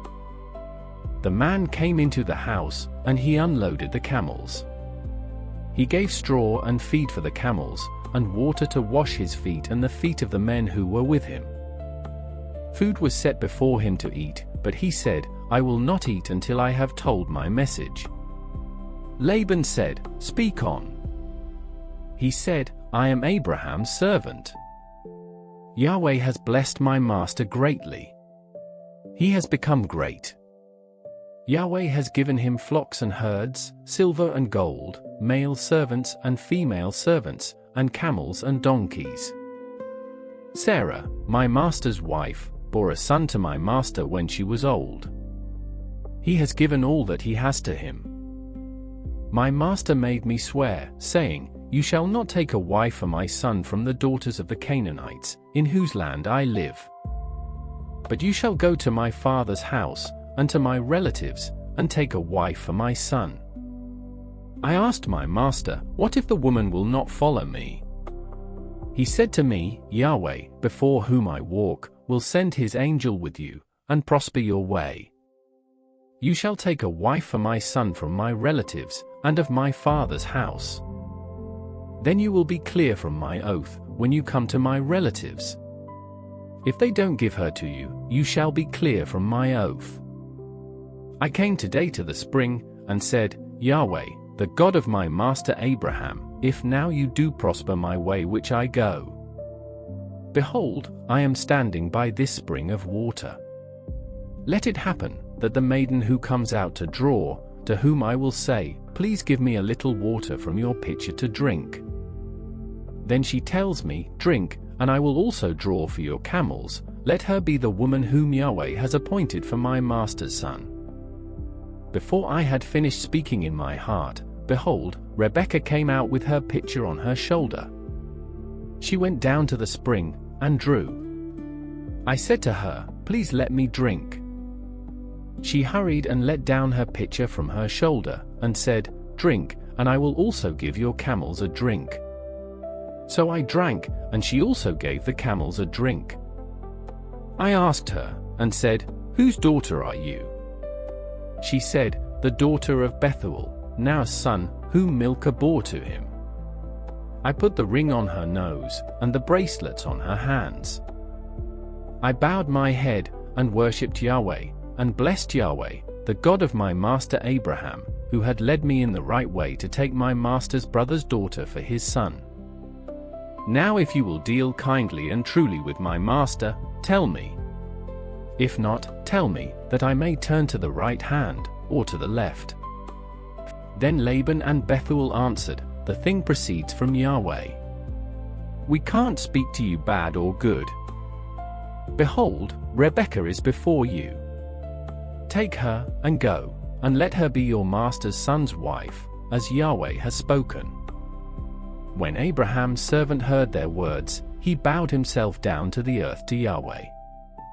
The servant brought out jewels of silver, and jewels of gold, and clothing, and gave them to Rebekah. He also gave precious things to her brother and her mother. They ate and drank, he and the men who were with him, and stayed all night. They rose up in the morning, and he said, "Send me away to my master." Her brother and her mother said, "Let the young lady stay with us a few days, at least 10. After that she will go." He said to them, "Don't hinder me, since Yahweh has prospered my way. Send me away that I may go to my master." They said, "We will call the young lady, and ask her." They called Rebekah, and said to her, "Will you go with this man?" She said, "I will go." They sent away Rebekah, their sister, with her nurse, Abraham's servant, and his men. They blessed Rebekah, and said to her, "Our sister, may you be the mother of thousands of 10,000s, and let your offspring possess the gate of those who hate them." Rebekah arose with her ladies. They rode on the camels, and followed the man. The servant took Rebekah, and went his way. Isaac came from the way of Beer-lahai-roi, for he lived in the land of the south. Isaac went out to meditate in the field at the evening. He lifted up his eyes and looked. Behold, there were camels coming. Rebekah lifted up her eyes, and when she saw Isaac, she got off the camel. She said to the servant, "Who is the man who is walking in the field to meet us?" The servant said, "It is my master." She took her veil, and covered herself. The servant told Isaac all the things that he had done. Isaac brought her into his mother Sarah's tent, and took Rebekah, and she became his wife. He loved her. So Isaac was comforted after his mother's death. Abraham took another wife, and her name was Keturah. She bore him Zimran, Jokshan, Medan, Midian, Ishbak, and Shua. Jokshan became the father of Sheba and Dedan. The sons of Dedan were Ashurim, Letishim, and Lumim. The sons of Midian were Ephah, Hanok, Arbida, and Eldar. All these were the children of Keturah. Abraham gave all that he had to Isaac. But Abraham gave gifts to the sons of Abraham's concubines. While he still lived, he sent them away from Isaac his son, eastward, to the east country. These are the days of the years of Abraham's life which he lived, 175 years. Abraham gave up his spirit, and died at a good old age, an old man, and full of years, and was gathered to his people. Isaac and Ishmael, his sons, buried him in the cave of Machpelah, in the field of Ephron, the son of Zohar the Hittite, which is near Mamre, the field which Abraham purchased from the children of Heth. Abraham was buried there with Sarah, his wife. After the death of Abraham, God blessed Isaac, his son. Isaac lived by Beer-lahai-roi. Now this is the history of the generations of Ishmael, Abraham's son, whom Hagar the Egyptian, Sarah's servant, bore to Abraham. These are the names of the sons of Ishmael, by their names, according to the order of their birth: the firstborn of Ishmael, Nebaioth, then Kedar, Adbeel, Mibsam, Mishma, Duma, Massa, Hadad, Tema, Jetah, Naphish, and Kedma. These are the sons of Ishmael, and these are their names, by their villages, and by their encampments, 12 princes, according to their nations. These are the years of the life of Ishmael, 137 years. He gave up his spirit and died, and was gathered to his people. They lived from Havilah to Shur, that is before Egypt, as you go toward Assyria. He lived opposite all his relatives. This is the history of the generations of Isaac, Abraham's son. Abraham became the father of Isaac. Isaac was 40 years old when he took Rebekah, the daughter of Bethuel the Syrian of Paddan Aram, the sister of Laban the Syrian, to be his wife. Isaac entreated Yahweh for his wife, because she was barren. Yahweh was entreated by him, and Rebekah his wife conceived. The children struggled together within her. She said, "If it is like this, why do I live?" She went to inquire of Yahweh. Yahweh said to her, "Two nations are in your womb. Two peoples will be separated from your body. The one people will be stronger than the other people. The elder will serve the younger." When her days to be delivered were fulfilled, behold, there were twins in her womb. The first came out red all over, like a hairy garment. They named him Esau. After that, his brother came out, and his hand had hold on Esau's heel. He was named Jacob. Isaac was 60 years old when she bore them. The boys grew.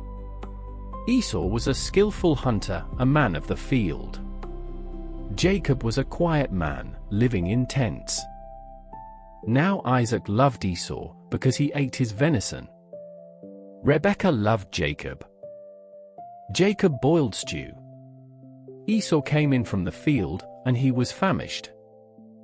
Esau said to Jacob, "Please feed me with some of that red stew, for I am famished." Therefore his name was called Edom. Jacob said, "First, sell me your birthright." Esau said, "Behold, I am about to die. What good is the birthright to me?" Jacob said, "Swear to me first." He swore to him. He sold his birthright to Jacob. Jacob gave Esau bread and lentil stew. He ate and drank, rose up, and went his way. So Esau despised his birthright. There was a famine in the land, in addition to the first famine that was in the days of Abraham. Isaac went to Abimelech king of the Philistines, to Gerar. Yahweh appeared to him, and said, "Don't go down into Egypt. Live in the land I will tell you about. Live in this land, and I will be with you, and will bless you. For I will give to you, and to your offspring, all these lands, and I will establish the oath which I swore to Abraham your father. I will multiply your offspring as the stars of the sky, and will give all these lands to your offspring.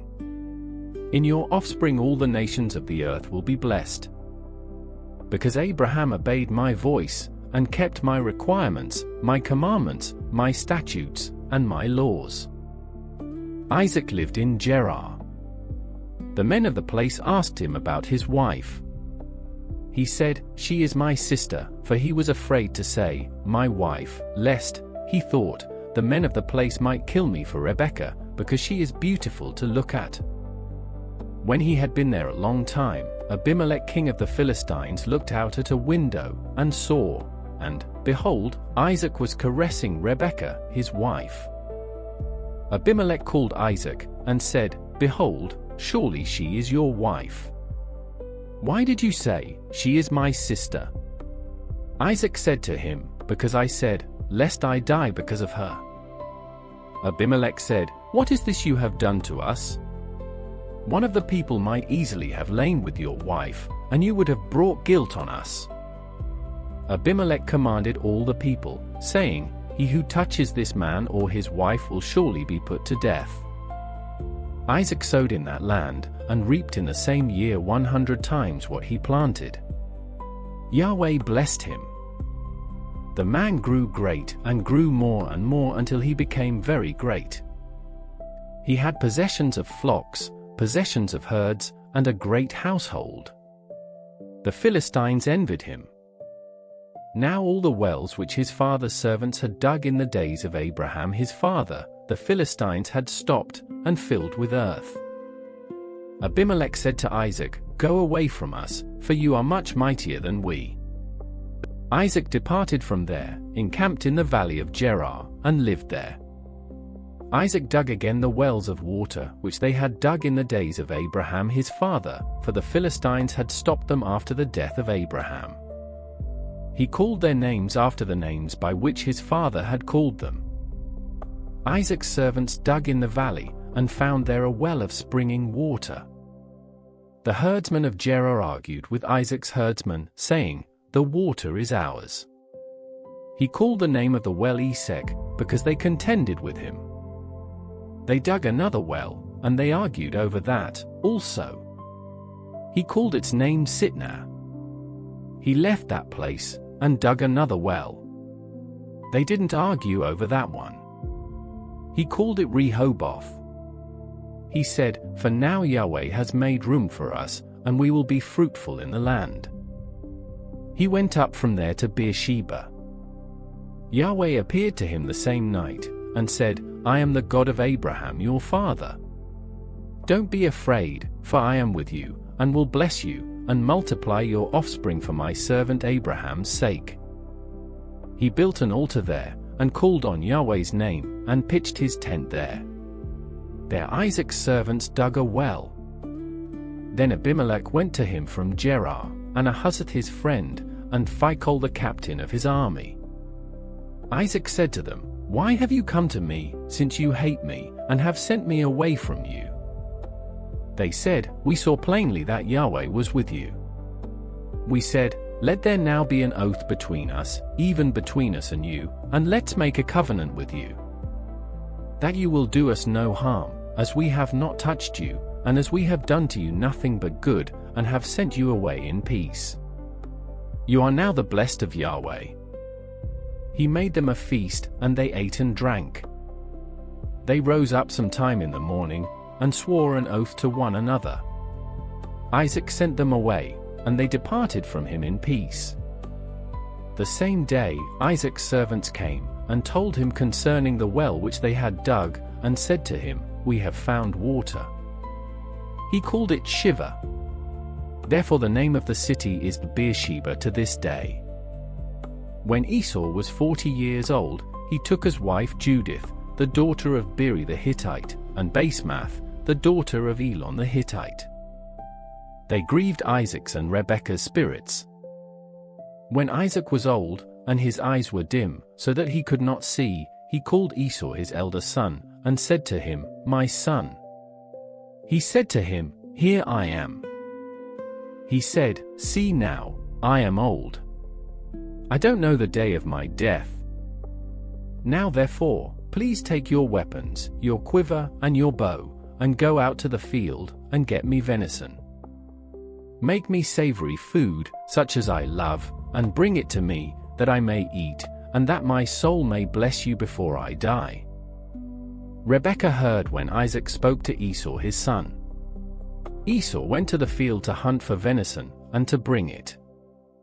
Rebekah spoke to Jacob her son, saying, Behold, I heard your father speak to Esau your brother, saying, Bring me venison, and make me savory food, that I may eat, and bless you before Yahweh before my death. Now therefore, my son, obey my voice according to that which I command you. Go now to the flock and get me 2 good young goats from there. I will make them savory food for your father, such as he loves. You shall bring it to your father, that he may eat, so that he may bless you before his death. Jacob said to Rebekah his mother, Behold, Esau my brother is a hairy man, and I am a smooth man. What if my father touches me? I will seem to him as a deceiver, and I would bring a curse on myself, and not a blessing.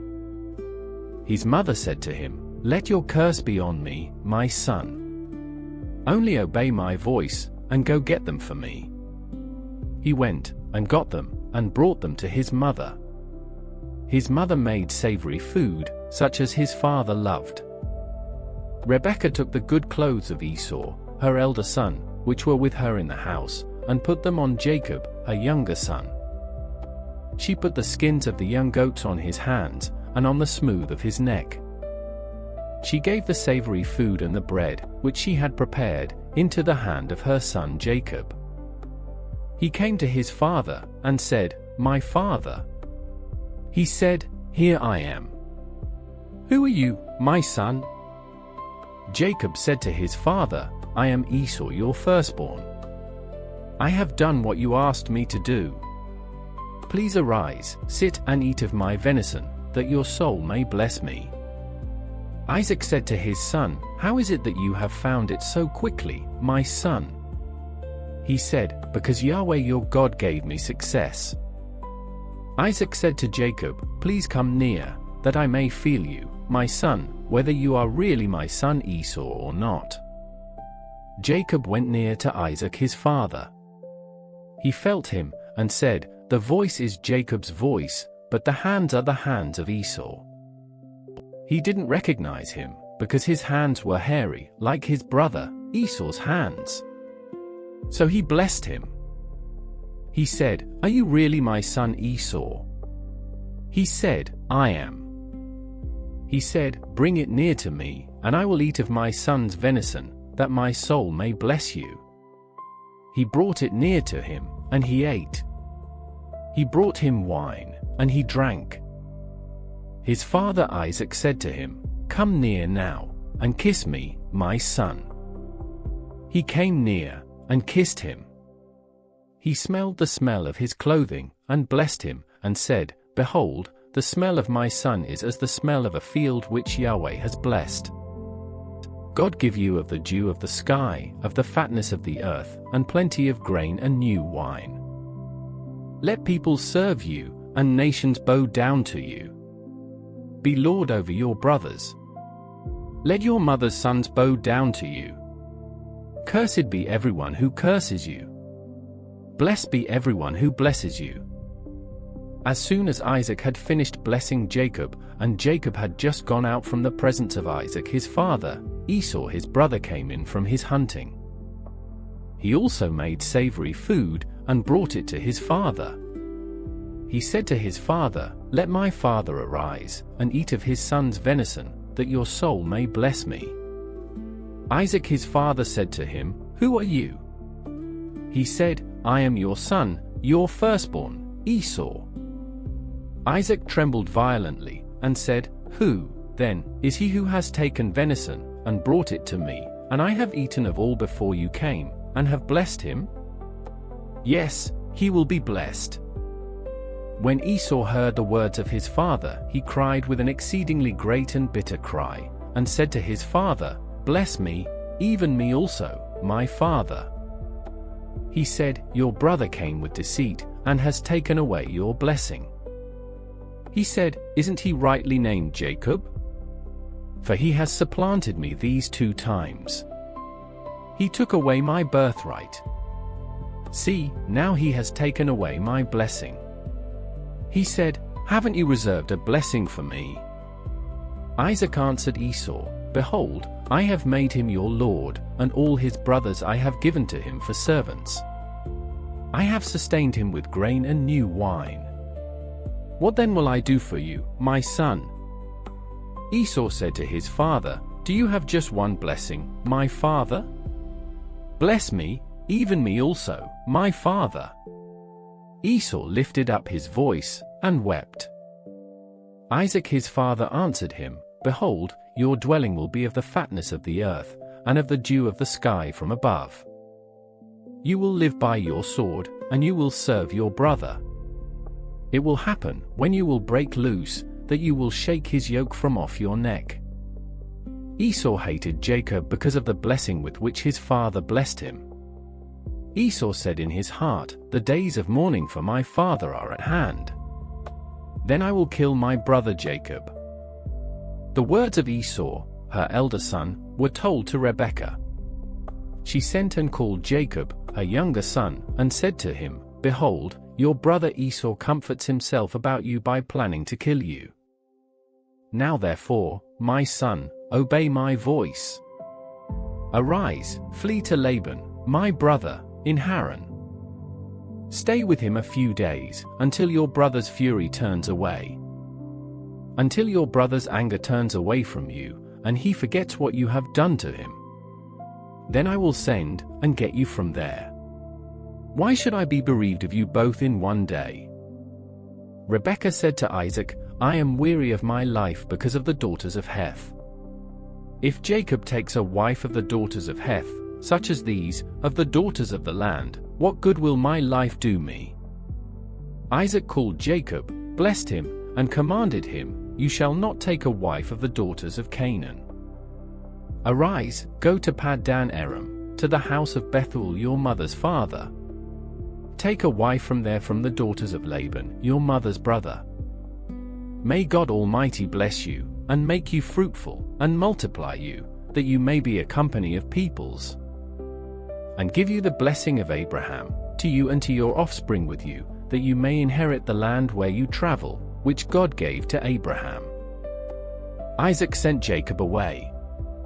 He went to Paddan Aram to Laban, son of Bethuel the Syrian, the brother of Rebekah, Jacob's and Esau's mother. Now Esau saw that Isaac had blessed Jacob and sent him away to Paddan Aram, to take him a wife from there, and that as he blessed him he gave him a command, saying, "You shall not take a wife of the daughters of Canaan. and that Jacob obeyed his father and his mother, and was gone to Paddan Aram. Esau saw that the daughters of Canaan didn't please Isaac, his father. Esau went to Ishmael, and took, in addition to the wives that he had, Mahalath the daughter of Ishmael, Abraham's son, the sister of Nebaioth, to be his wife. Jacob went out from Beersheba, and went toward Haran. He came to a certain place, and stayed there all night, because the sun had set. He took one of the stones of the place, and put it under his head, and lay down in that place to sleep. He dreamed and saw a stairway set upon the earth, and its top reached to heaven.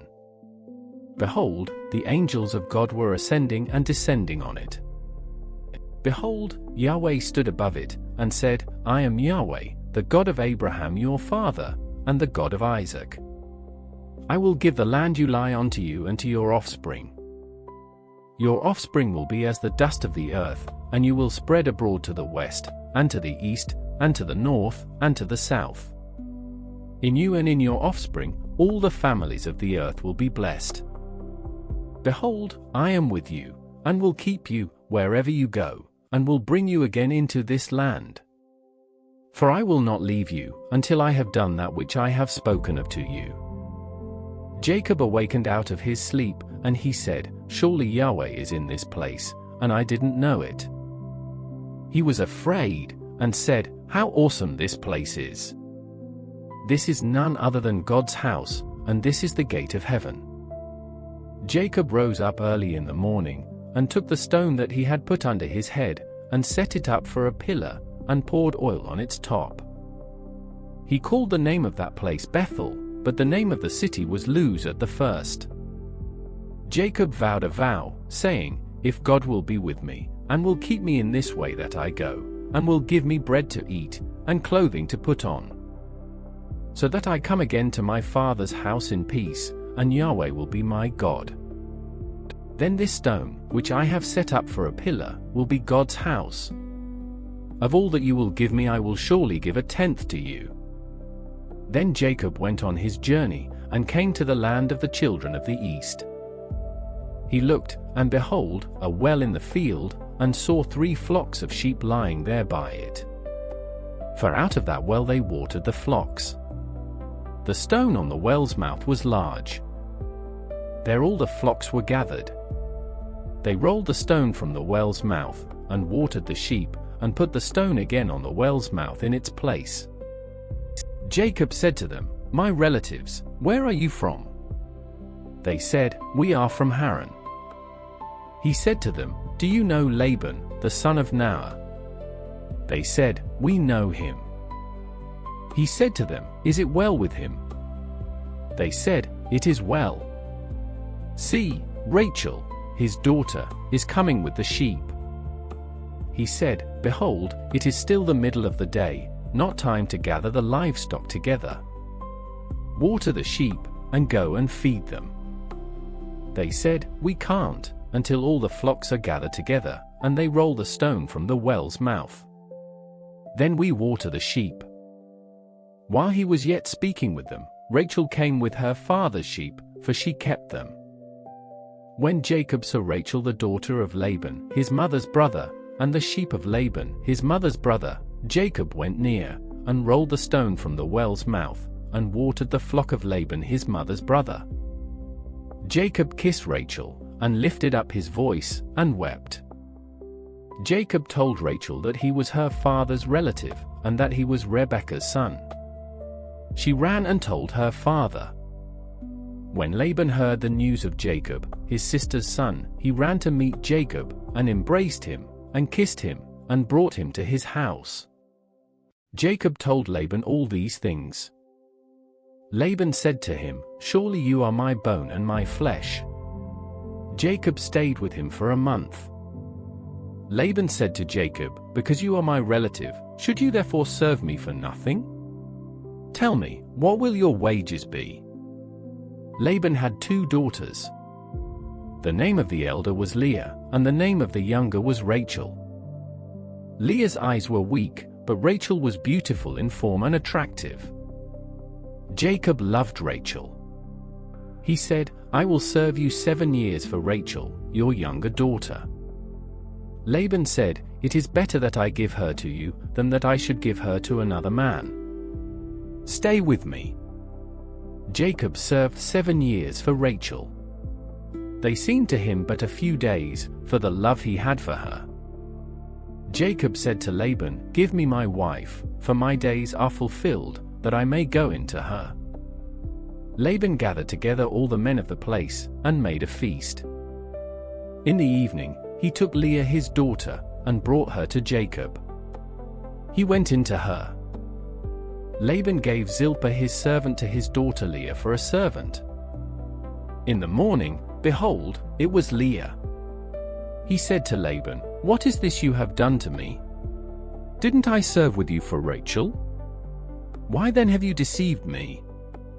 Laban said, "It is not done so in our place, to give the younger before the firstborn.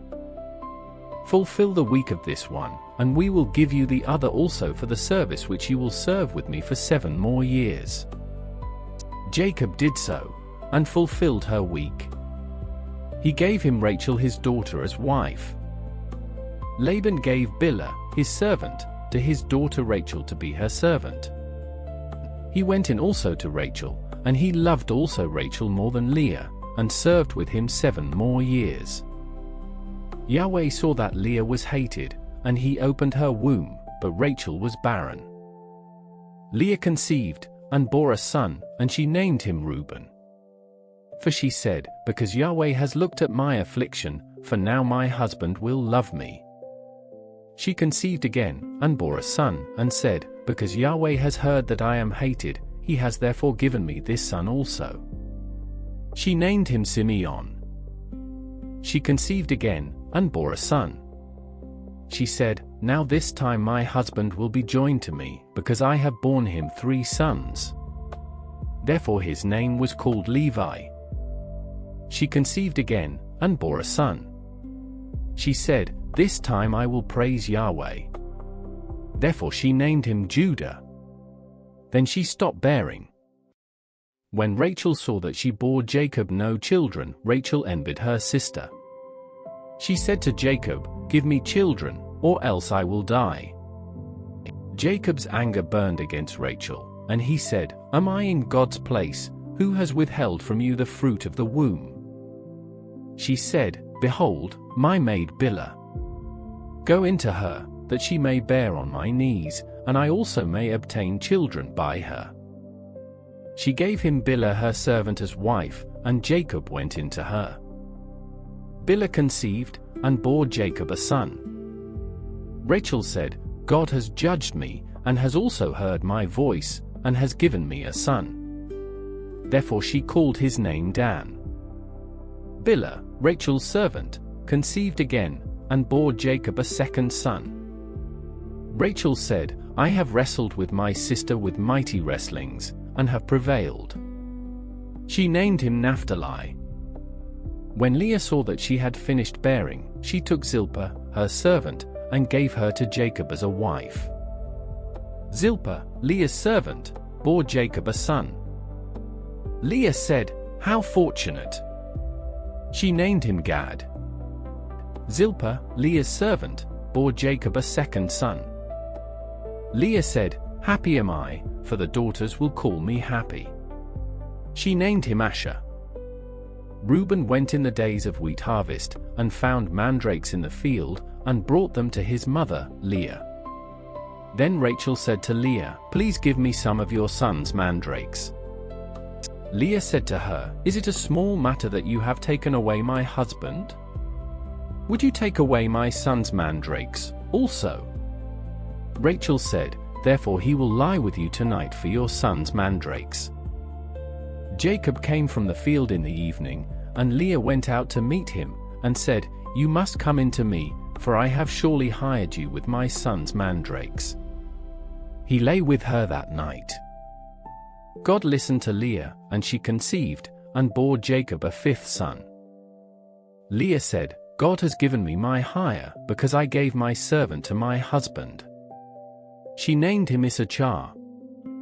Leah conceived again, and bore a 6th son to Jacob. Leah said, "God has endowed me with a good dowry. Now my husband will live with me, because I have borne him 6 sons." She named him Zebulun. Afterwards, she bore a daughter, and named her Dinah. God remembered Rachel, and God listened to her, and opened her womb. She conceived, bore a son, and said, "God has taken away my reproach." She named him Joseph, saying, "May Yahweh add another son to me." When Rachel had borne Joseph, Jacob said to Laban, "Send me away, that I may go to my own place, and to my country.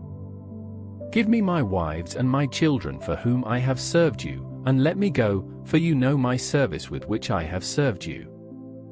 Laban said to him, "If now I have found favor in your eyes, stay here, for I have divined that Yahweh has blessed me for your sake."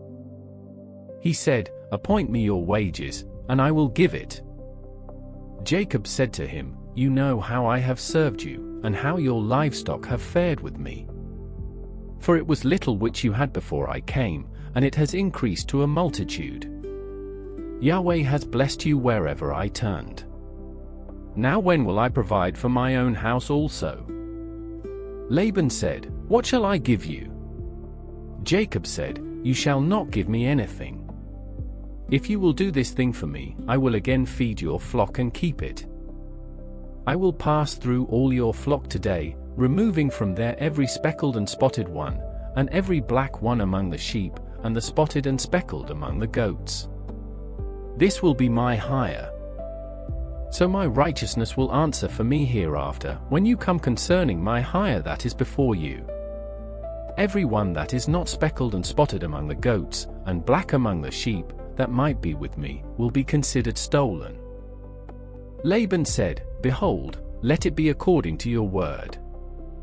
That day, he removed the male goats that were streaked and spotted, and all the female goats that were speckled and spotted, every one that had white in it, and all the black ones among the sheep, and gave them into the hand of his sons. He set 3 days' journey between himself and Jacob fed the rest of Laban's flocks. Jacob took to himself rods of fresh poplar, almond, and plane tree, peeled white streaks in them, and made the white appear which was in the rods. He set the rods which he had peeled opposite the flocks in the watering troughs where the flocks came to drink. They conceived when they came to drink.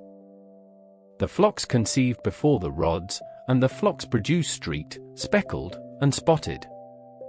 Jacob separated the lambs, and set the faces of the flocks toward the streaked and all the black in Laban's flock.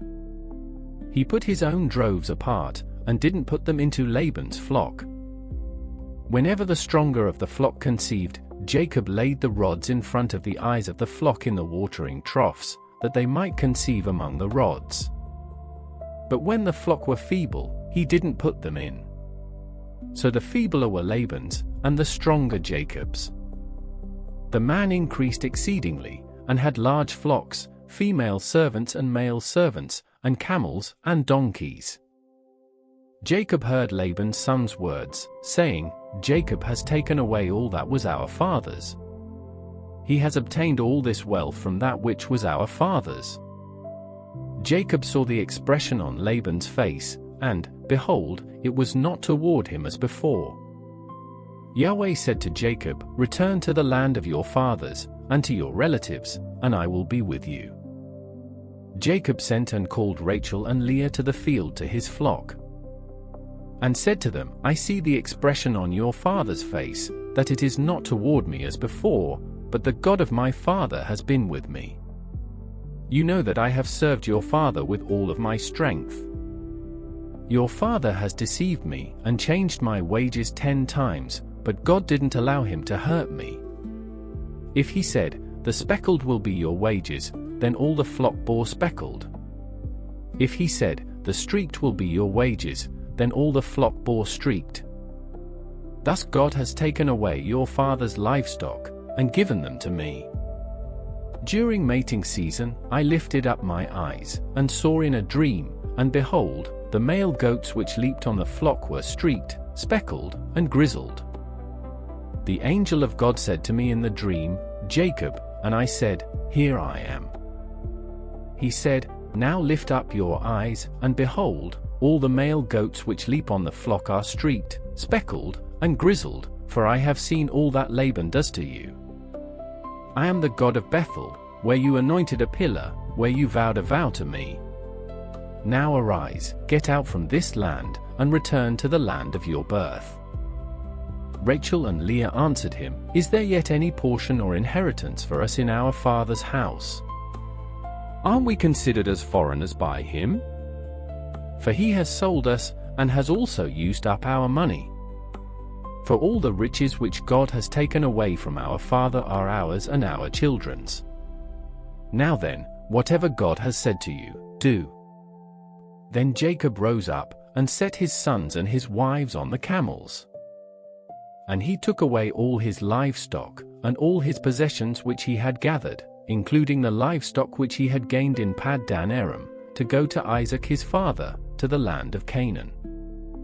Now Laban had gone to shear his sheep, and Rachel stole the teraphim that were her father's. Jacob deceived Laban the Syrian, in that he didn't tell him that he was running away. So he fled with all that he had.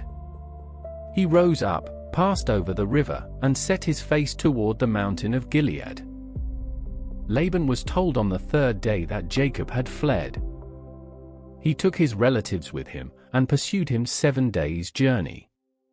He overtook him in the mountain of Gilead. God came to Laban the Syrian in a dream of the night, and said to him, "Be careful that you don't speak to Jacob either good or bad." Laban caught up with Jacob. Now Jacob had pitched his tent in the mountain, and Laban with his relatives encamped in the mountain of Gilead. Laban said to Jacob, "What have you done, that you have deceived me, and carried away my daughters like captives of the sword? Why did you flee secretly, and deceive me, and didn't tell me, that I might have sent you away with mirth and with songs, with tambourine and with harp? And didn't allow me to kiss my sons and my daughters? Now have you done foolishly. It is in the power of my hand to hurt you, but the God of your father spoke to me last night, saying, 'Be careful that you don't speak to Jacob either good or bad.' Now, you want to be gone, because you greatly longed for your father's house, but why have you stolen my gods?" Jacob answered Laban, "Because I was afraid, for I said, 'Lest you should take your daughters from me by force.' Anyone you find your gods with shall not live. Before our relatives, discern what is yours with me, and take it." For Jacob didn't know that Rachel had stolen them. Laban went into Jacob's tent, into Leah's tent, and into the tent of the 2 female servants, but he didn't find them. He went out of Leah's tent, and entered into Rachel's tent. Now Rachel had taken the teraphim, put them in the camel's saddle, and sat on them. Laban felt around all the tent, but didn't find them. She said to her father, "Don't let my lord be angry that I can't rise up before you, for I'm having my period." He searched, but didn't find the teraphim. Jacob was angry, and argued with Laban. Jacob answered Laban, "What is my trespass? What is my sin, that you have hotly pursued me? Now that you have felt around in all my stuff, what have you found of all your household stuff? Set it here before my relatives and your relatives, that they may judge between us two. These 20 years I have been with you. Your ewes and your female goats have not cast their young, and I haven't eaten the rams of your flocks. That which was torn of animals, I didn't bring to you. I bore its loss. Of my hand you required it, whether stolen by day or stolen by night. This was my situation, in the day the drought consumed me, and the frost by night, and my sleep fled from my eyes. These 20 years I have been in your house. I served you 14 years for your 2 daughters, and 6 years for your flock, and you have changed my wages 10 times. Unless the God of my father, the God of Abraham, and the fear of Isaac, had been with me, surely now you would have sent me away empty. God has seen my affliction and the labor of my hands, and rebuked you last night. Laban answered Jacob, "The daughters are my daughters, the children are my children, the flocks are my flocks, and all that you see is mine. What can I do today to these my daughters, or to their children whom they have borne? Now come, let's make a covenant, you and I. Let it be for a witness between me and you." Jacob took a stone and set it up for a pillar. Jacob said to his relatives, "Gather stones." They took stones and made a heap. They ate there by the heap. Laban called it Jegar-sahadutha, but Jacob called it Galeed. Laban said, "This heap is witness between me and you today." Therefore it was named Galeed. And Mizpah, for he said, "Yahweh watch between me and you, when we are absent one from another. If you afflict my daughters, or if you take wives in addition to my daughters, no man is with us, behold, God is witness between me and you." Laban said to Jacob, "See this heap, and see the pillar, which I have set between me and you. May this heap be a witness, and the pillar be a witness, that I will not pass over this heap to you, and that you will not pass over this heap and this pillar to me, for harm. The God of Abraham, and the God of Noah, the God of their father, judge between us." Then Jacob swore by the fear of his father, Isaac. Jacob offered a sacrifice in the mountain, and called his relatives to eat bread. They ate bread, and stayed all night in the mountain. Early in the morning, Laban rose up, and kissed his sons and his daughters, and blessed them. Laban departed and returned to his place. Jacob went on his way, and the angels of God met him. When he saw them, Jacob said, "This is God's army." He called the name of that place Mahanaim. Jacob sent messengers in front of him to Esau, his brother, to the land of Seir, the field of Edom. He commanded them, saying, "This is what you shall tell my lord, Esau, this is what your servant, Jacob, says. I have lived as a foreigner with Laban, and stayed until now. I have cattle, donkeys, flocks, male servants, and female servants. I have sent to tell my lord, that I may find favor in your sight." The messengers returned to Jacob, saying, "We came to your brother Esau. He is coming to meet you, and 400 men are with him." Then Jacob was greatly afraid and was distressed. He divided the people who were with him, and the flocks, and the herds, and the camels, into 2 companies. And he said, "If Esau comes to the one company, and strikes it, then the company which is left will escape." Jacob said, "God of my father Abraham, and God of my father Isaac, Yahweh, who said to me, 'Return to your country, and to your relatives, and I will do you good.' I am not worthy of the least of all the loving kindnesses, and of all the truth, which you have shown to your servant, for with just my staff I crossed over this Jordan, and now I have become 2 companies. Please deliver me from the hand of my brother, from the hand of Esau, for I fear him, lest he come and strike me and the mothers with the children. You said, 'I will surely do you good, and make your offspring as the sand of the sea, which can't be counted because there are so many.'"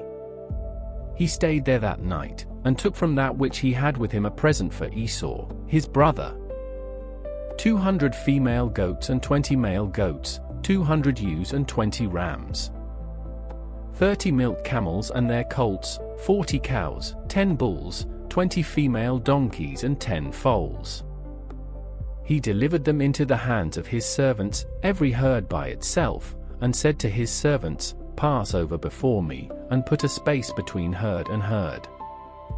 He commanded the foremost, saying, "When Esau, my brother, meets you, and asks you, saying, 'Whose are you? Where are you going? Whose are these before you?' Then you shall say, 'They are your servant, Jacob's. It is a present sent to my lord, Esau.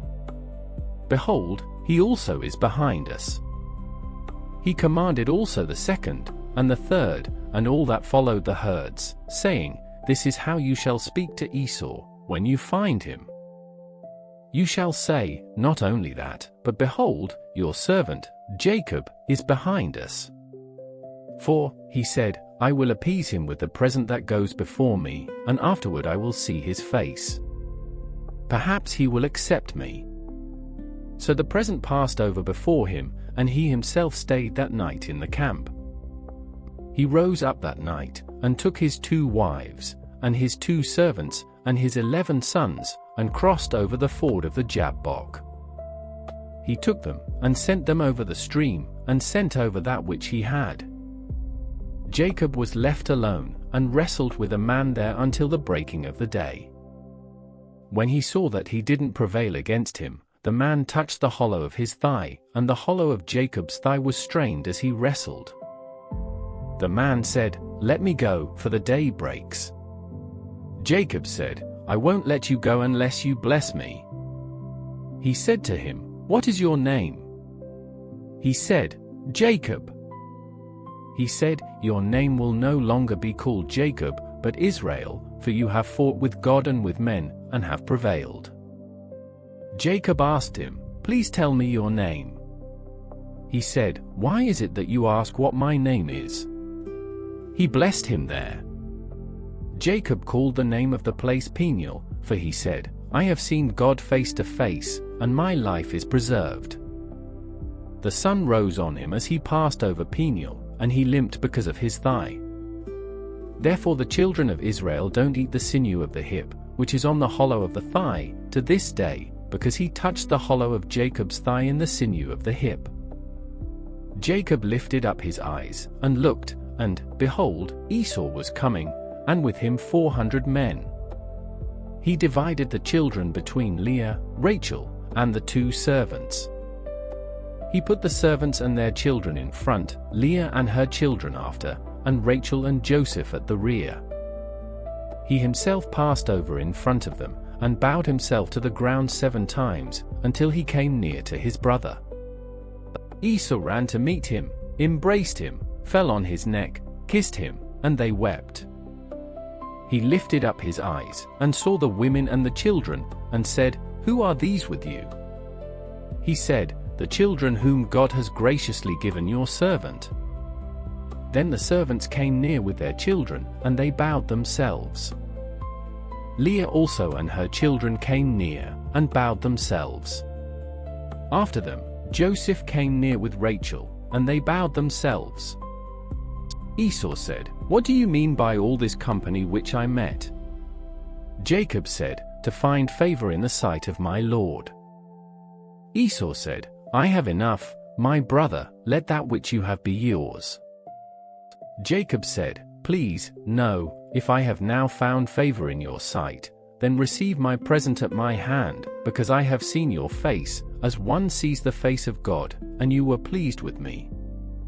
Please take the gift that I brought to you, because God has dealt graciously with me, and because I have enough. He urged him, and he took it. Esau said, Let's take our journey, and let's go, and I will go before you. Jacob said to him, My Lord knows that the children are tender, and that the flocks and herds with me have their young, and if they overdrive them one day, all the flocks will die. Please let my Lord pass over before his servant, and I will lead on gently, according to the pace of the livestock that are before me and according to the pace of the children, until I come to my Lord to Seir. Esau said, Let me now leave with you some of the people who are with me. He said, Why? Let me find favor in the sight of my Lord. So Esau returned that day on his way to Seir. Jacob traveled to Succoth, built himself a house, and made shelters for his livestock. Therefore the name of the place is called Succoth. Jacob came in peace to the city of Shechem, which is in the land of Canaan, when he came from Paddan Aram, and encamped before the city. He bought the parcel of ground where he had spread his tent, at the hand of the children of Hamor, Shechem's father, for 100 pieces of money. He erected an altar there, and called it El Elohe Israel. Dinah, the daughter of Leah, whom she bore to Jacob, went out to see the daughters of the land. Shechem the son of Hamor the Hivite, the prince of the land, saw her. He took her, lay with her, and humbled her. His soul joined to Dinah, the daughter of Jacob, and he loved the young lady, and spoke kindly to the young lady. Shechem spoke to his father, Hamor, saying, "Get me this young lady as a wife." Now Jacob heard that he had defiled Dinah, his daughter, and his sons were with his livestock in the field. Jacob held his peace until they came. Hamor the father of Shechem went out to Jacob to talk with him. The sons of Jacob came in from the field when they heard it. The men were grieved, and they were very angry, because he had done folly in Israel in lying with Jacob's daughter, a thing ought not to be done. Hamor talked with them, saying, "The soul of my son, Shechem, longs for your daughter. Please give her to him as a wife. Make marriages with us. Give your daughters to us, and take our daughters for yourselves. You shall dwell with us, and the land will be before you. Live and trade in it, and get possessions in it." Shechem said to her father and to her brothers, "Let me find favor in your eyes, and whatever you will tell me I will give. Ask me a great amount for a dowry, and I will give whatever you ask of me, but give me the young lady as a wife." The sons of Jacob answered Shechem and Hamor his father with deceit when they spoke, because he had defiled Dinah their sister, and said to them, "We can't do this thing, to give our sister to one who is uncircumcised, for that is a reproach to us. Only on this condition will we consent to you. If you will be as we are, that every male of you be circumcised. Then will we give our daughters to you, and we will take your daughters to us, and we will dwell with you, and we will become one people. But if you will not listen to us and be circumcised, then we will take our sister, and we will be gone." Their words pleased Hamor and Shechem, Hamor's son. The young man didn't wait to do this thing, because he had delight in Jacob's daughter, and he was honored above all the house of his father. Hamor and Shechem, his son, came to the gate of their city, and talked with the men of their city, saying, "These men are peaceful with us. Therefore let them live in the land and trade in it. For behold, the land is large enough for them. Let's take their daughters to us for wives, and let's give them our daughters. Only on this condition will the men consent to us to live with us, to become one people, if every male among us is circumcised, as they are circumcised. Won't their livestock and their possessions and all their animals be ours? Only let's give our consent to them, and they will dwell with us." All who went out of the gate of his city listened to Hamor and to Shechem his son, and every male was circumcised, all who went out of the gate of his city. On the third day, when they were sore, two of Jacob's sons, Simeon and Levi, Dinah's brothers, each took his sword, came upon the unsuspecting city, and killed all the males.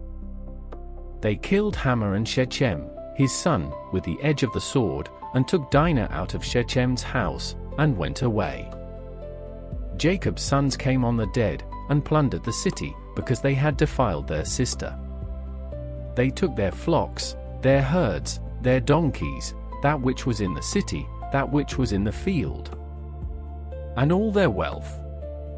They took captive all their little ones and their wives, and took as plunder everything that was in the house.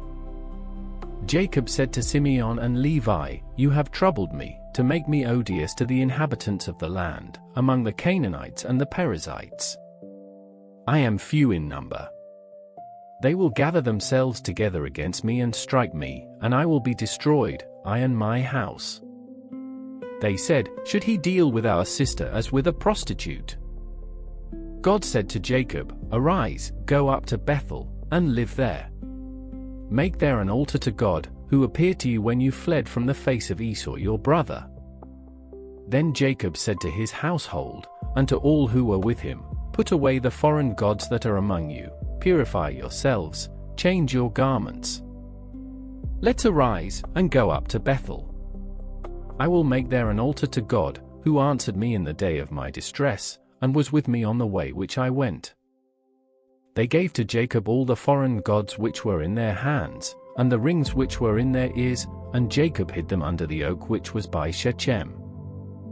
They traveled, and a terror of God was on the cities that were around them, and they didn't pursue the sons of Jacob. So Jacob came to Luz, that is, Bethel, which is in the land of Canaan, he and all the people who were with him. He built an altar there, and called the place El Bethel, because their God was revealed to him, when he fled from the face of his brother. Deborah, Rebekah's nurse, died, and she was buried below Bethel under the oak, and its name was called Allon Bacuth. God appeared to Jacob again, when he came from Paddan Aram, and blessed him. God said to him, "Your name is Jacob. Your name shall not be Jacob any more, but your name will be Israel." He named him Israel. God said to him, "I am God Almighty. Be fruitful and multiply. A nation and a company of nations will be from you, and kings will come out of your body. The land which I gave to Abraham and Isaac, I will give it to you, and to your offspring after you I will give the land." God went up from him in the place where he spoke with him. Jacob set up a pillar in the place where he spoke with him, a pillar of stone. He poured out a drink offering on it, and poured oil on it. Jacob called the name of the place where God spoke with him Bethel. They traveled from Bethel. There was still some distance to come to Ephrath, and Rachel travailed. She had hard labor. When she was in hard labor, the midwife said to her, "Don't be afraid, for now you will have another son." As her soul was departing, for she died, she named him Benoni, but his father named him Benjamin. Rachel died, and was buried on the way to Ephrath, also called Bethlehem. Jacob set up a pillar on her grave. The same is the pillar of Rachel's grave to this day. Israel traveled, and spread his tent beyond the Tower of Eder. While Israel lived in that land, Reuben went and lay with Bilhah, his father's concubine, and Israel heard of it. Now the sons of Jacob were 12. The sons of Leah, Reuben, Jacob's firstborn, Simeon, Levi, Judah, Issachar, and Zebulun. The sons of Rachel, Joseph and Benjamin. The sons of Bilhah, Rachel's servant Dan and Naphtali. The sons of Zilpah, Leah's servant Gad and Asher. These are the sons of Jacob, who were born to him in Paddan Aram. Jacob came to Isaac his father, to Mamre, to Kiriath Arba, which is Hebron, where Abraham and Isaac lived as foreigners.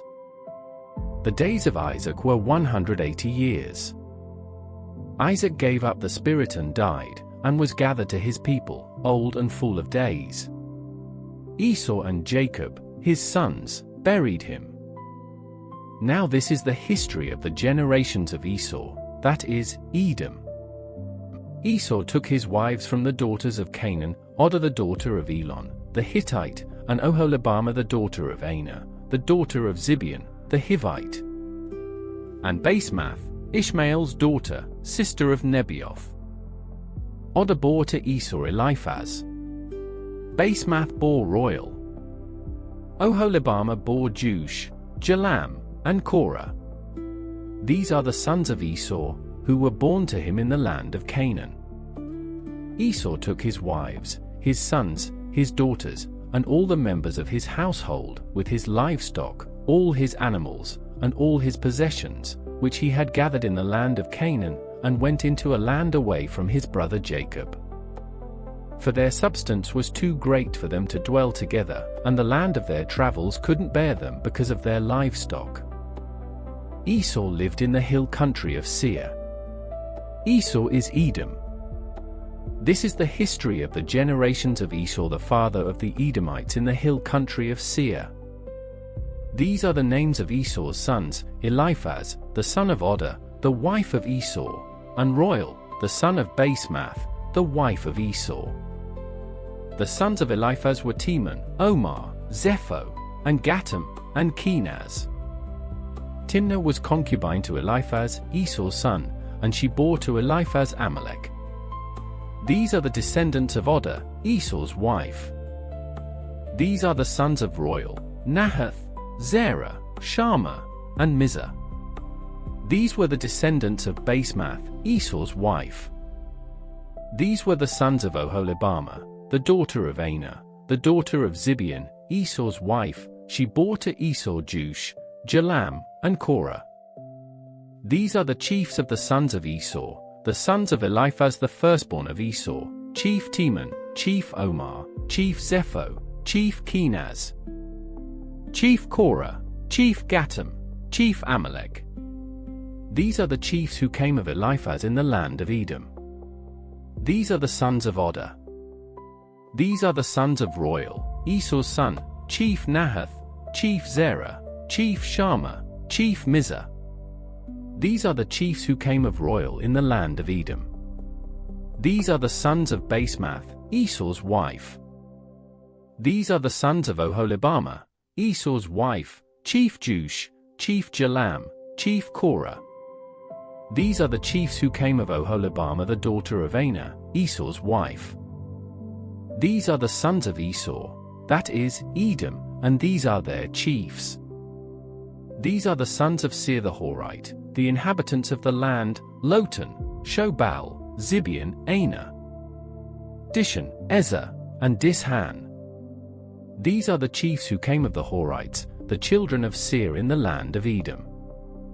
The children of Lotan were Hori and Heman. Lotan's sister was Timnah. These are the children of Shobal, Alvan, Manahath, Ebal, Shepho, and Onam. These are the children of Zibeon, Aiah, and Anah. This is Anah who found the hot springs in the wilderness, as he fed the donkeys of Zibeon his father.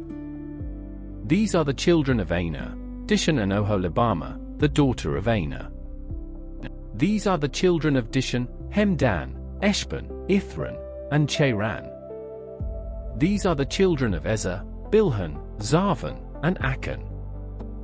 These are the children of Dishan, Uzi, and Aaron. These are the chiefs who came of the Horites, chief Lotan, chief Shobal, chief Zibeon, chief Anah, chief Dishon, chief Ezer, and chief Dishan. These are the chiefs who came of the Horites, according to their chiefs in the land of Seir. These are the kings who reigned in the land of Edom, before any king reigned over the children of Israel. Bela, the son of Beer, reigned in Edom.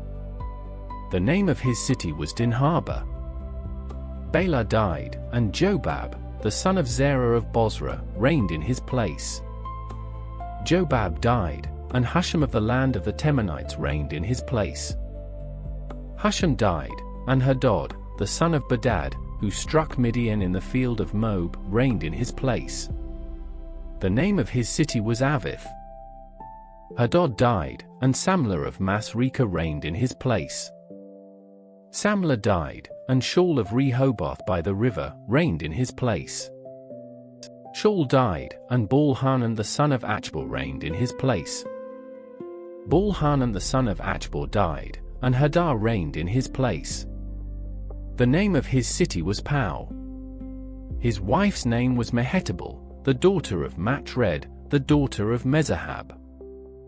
These are the names of the chiefs who came from Esau, according to their families, after their places, and by their names: Chief Timnah, Chief Alva, Chief Jethath, Chief Oholibamah, Chief Elah, Chief Pinion, Chief Kenaz, Chief Teman, Chief Mibzar, Chief Magdiel, and Chief Iram. These are the chiefs of Edom, according to their habitations in the land of their possession. This is Esau, the father of the Edomites. Jacob lived in the land of his father's travels, in the land of Canaan. This is the history of the generations of Jacob. Joseph, being 17 years old, was feeding the flock with his brothers. He was a boy with the sons of Bilhah and Zilpah, his father's wives. Joseph brought an evil report of them to their father. Now Israel loved Joseph more than all his children, because he was the son of his old age, and he made him a tunic of many colors. His brothers saw that their father loved him more than all his brothers, and they hated him, and couldn't speak peaceably to him. Joseph dreamed a dream, and he told it to his brothers, and they hated him all the more. He said to them, "Please hear this dream which I have dreamed. For behold, we were binding sheaves in the field, and behold, my sheaf arose and also stood upright, and behold, your sheaves came around, and bowed down to my sheaf." His brothers asked him, "Will you indeed reign over us? Will you indeed have dominion over us?" They hated him all the more for his dreams and for his words. He dreamed yet another dream, and told it to his brothers, and said, "Behold, I have dreamed yet another dream, and behold, the sun and the moon and 11 stars bowed down to me." He told it to his father and to his brothers. His father rebuked him, and said to him, "What is this dream that you have dreamed? Will I and your mother and your brothers indeed come to bow ourselves down to you to the earth?" His brothers envied him, but his father kept this saying in mind. His brothers went to feed their father's flock in Shechem. Israel said to Joseph, "Aren't your brothers feeding the flock in Shechem? Come, and I will send you to them." He said to him, "Here I am."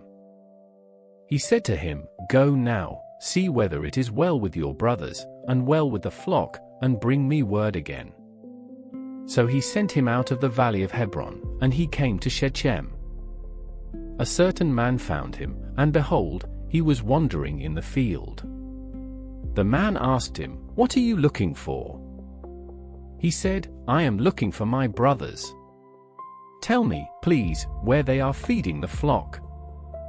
The man said, "They have left here, for I heard them say, 'Let's go to Dothan.'" Joseph went after his brothers, and found them in Dothan. They saw him afar off, and before he came near to them, they conspired against him to kill him. They said to one another, "Behold, this dreamer comes.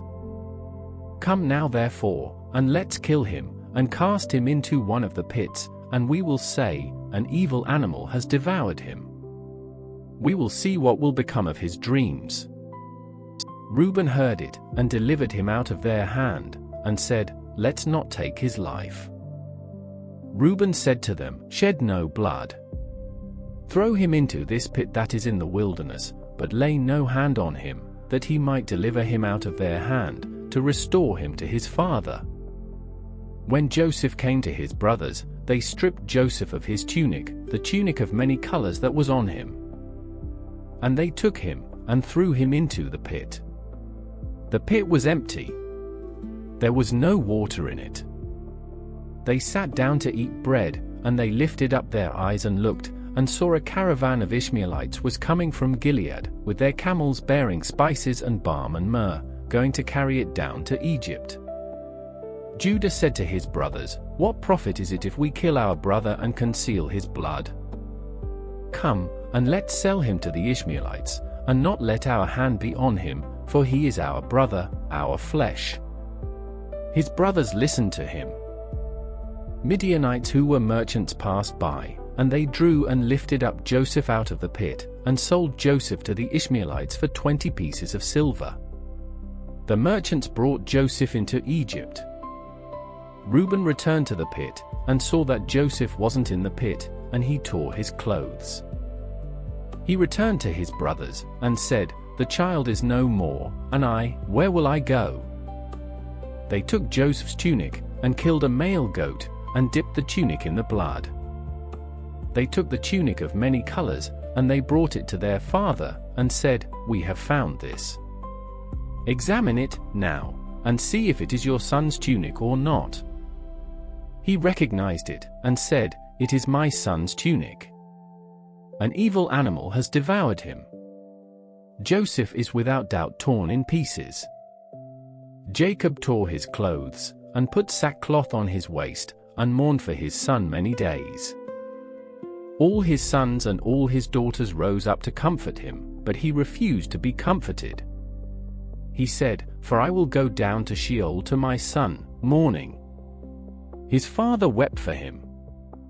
the Midianites sold him into Egypt to Potiphar, an officer of Pharaoh's, the captain of the guard. At that time, Judah went down from his brothers, and visited a certain Adullamite, whose name was Hira. There, Judah saw the daughter of a certain Canaanite man named Shua. He took her, and went into her. She conceived, and bore a son, and he named him She conceived again, and bore a son, and she named him Onan. She yet again bore a son, and named him Shelah. He was at Shezib when she bore him. Judah took a wife for her, his firstborn, and her name was Tamar. Judah's firstborn, was wicked in Yahweh's sight. So Yahweh killed him. Judah said to Onan, "Go into your brother's wife, and perform the duty of a husband's brother to her, and raise up offspring for your brother."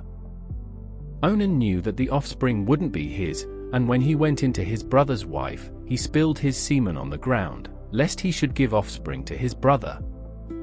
The thing which he did was evil in Yahweh's sight, and he killed him also. Then Judah said to Tamar, his daughter-in-law, "Remain a widow in your father's house, until Shelah, my son, is grown up," for he said, lest he also die, like his brothers. Tamar went and lived in her father's house. After many days, Shua's daughter, the wife of Judah, died. Judah was comforted, and went up to his sheep shearers to Timnah, he and his friend Hira, the Adullamite. Tamar was told, "Behold, your father-in-law is going up to Timnah to shear his sheep." She took off the garments of her widowhood, and covered herself with her veil, and wrapped herself, and sat in the gate of Enaim, which is on the way to Timnah, for she saw that Shelah was grown up, and she wasn't given to him as a wife. When Judah saw her, he thought that she was a prostitute, for she had covered her face. He turned to her by the way, and said, "Please come, let me come in to you," for he didn't know that she was his daughter-in-law. She said, "What will you give me, that you may come into me?" He said, "I will send you a young goat from the flock." She said, "Will you give me a pledge, until you send it?" He said, "What pledge will I give you?" She said, "Your signet and your cord, and your staff that is in your hand." He gave them to her, and came into her, and she conceived by him. She arose, and went away, and put off her veil from her, and put on the garments of her widowhood.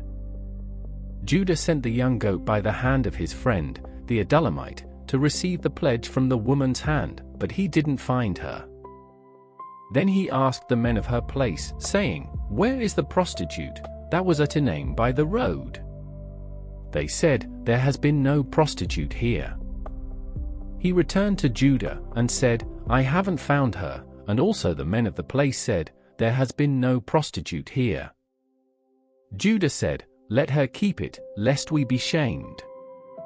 Behold, I sent this young goat, and you haven't found her." About 3 months later, Judah was told, "Tamar, your daughter-in-law, has played the prostitute. Moreover, behold, she is with child by prostitution." Judah said, "Bring her out, and let her be burned." When she was brought out, she sent to her father-in-law, saying, "I am with child by the man who owns these." She also said, "Please discern whose these are, the signet, and the cords, and the staff." Judah acknowledged them, and said, "She is more righteous than I, because I didn't give her to Shelah, my son." He knew her again no more. In the time of her travail, behold, twins were in her womb. When she travailed, one put out a hand, and the midwife took and tied a scarlet thread on his hand, saying, "This came out first." As he drew back his hand, behold, his brother came out, and she said, "Why have you made a breach for yourself?" Therefore his name was called Perez. Afterward his brother came out, who had the scarlet thread on his hand, and his name was called Zerah. Joseph was brought down to Egypt. Potiphar, an officer of Pharaoh's, the captain of the guard, an Egyptian, bought him from the hand of the Ishmaelites that had brought him down there. Yahweh was with Joseph, and he was a prosperous man. He was in the house of his master the Egyptian. His master saw that Yahweh was with him, and that Yahweh made all that he did prosper in his hand. Joseph found favor in his sight. He ministered to him, and Potiphar made him overseer over his house, and all that he had he put into his hand. From the time that he made him overseer in his house, and over all that he had, Yahweh blessed the Egyptian's house for Joseph's sake. Yahweh's blessing was on all that he had, in the house and in the field. He left all that he had in Joseph's hand. He didn't concern himself with anything, except for the food which he ate. Joseph was well-built and handsome. After these things, his master's wife set her eyes on Joseph, and she said, "Lie with me." But he refused, and said to his master's wife, "Behold, my master doesn't know what is with me in the house, and he has put all that he has into my hand. No one is greater in this house than I am, and he has not kept back anything from me but you, because you are his wife. How then can I do this great wickedness, and sin against God?" As she spoke to Joseph day by day, he didn't listen to her, to lie by her, or to be with her. About this time, he went into the house to do his work, and there were none of the men of the house inside. She caught him by his garment, saying, "Lie with me." He left his garment in her hand, and ran outside. When she saw that he had left his garment in her hand, and had run outside, she called to the men of her house, and spoke to them, saying, "Behold, he has brought a Hebrew in to us to mock us. He came into me to lie with me, and I cried with a loud voice. When he heard that I lifted up my voice and cried, he left his garment by me, and ran outside." She laid up his garment by her, until his master came home. She spoke to him according to these words, saying, "The Hebrew servant, whom you have brought to us, came into me to mock me. And as I lifted up my voice and cried, he left his garment by me, and ran outside." When his master heard the words of his wife, which she spoke to him, saying, "This is what your servant did to me," his wrath was kindled. Joseph's master took him, and put him into the prison, the place where the king's prisoners were bound, and he was there in custody. But Yahweh was with Joseph, and showed kindness to him, and gave him favor in the sight of the keeper of the prison. The keeper of the prison committed to Joseph's hand all the prisoners who were in the prison. Whatever they did there, he was responsible for it. The keeper of the prison didn't look after anything that was under his hand, because Yahweh was with him, and that which he did, Yahweh made it prosper. After these things, the butler of the king of Egypt and his baker offended their lord, the king of Egypt. Pharaoh was angry with his two officers, the chief cupbearer and the chief baker. He put them in custody in the house of the captain of the guard, into the prison, the place where Joseph was bound. The captain of the guard assigned them to Joseph, and he took care of them. They stayed in prison many days. They both dreamed a dream, each man his dream, in one night, each man according to the interpretation of his dream, the cupbearer and the baker of the king of Egypt, who were bound in the prison. Joseph came into them in the morning, and saw them, and saw that they were sad. He asked Pharaoh's officers who were with him in custody in his master's house, saying, "Why do you look so sad today?" They said to him, "We have dreamed a dream, and there is no one who can interpret it." Joseph said to them, "Don't interpretations belong to God? Please tell it to me." The chief cupbearer told his dream to Joseph, and said to him, "In my dream, behold, a vine was in front of me. And in the vine were 3 branches. It was as though it budded, it blossomed, and its clusters produced ripe grapes. Pharaoh's cup was in my hand, and I took the grapes, and pressed them into Pharaoh's cup, and I gave the cup into Pharaoh's hand." Joseph said to him, "This is its interpretation, the 3 branches are 3 days.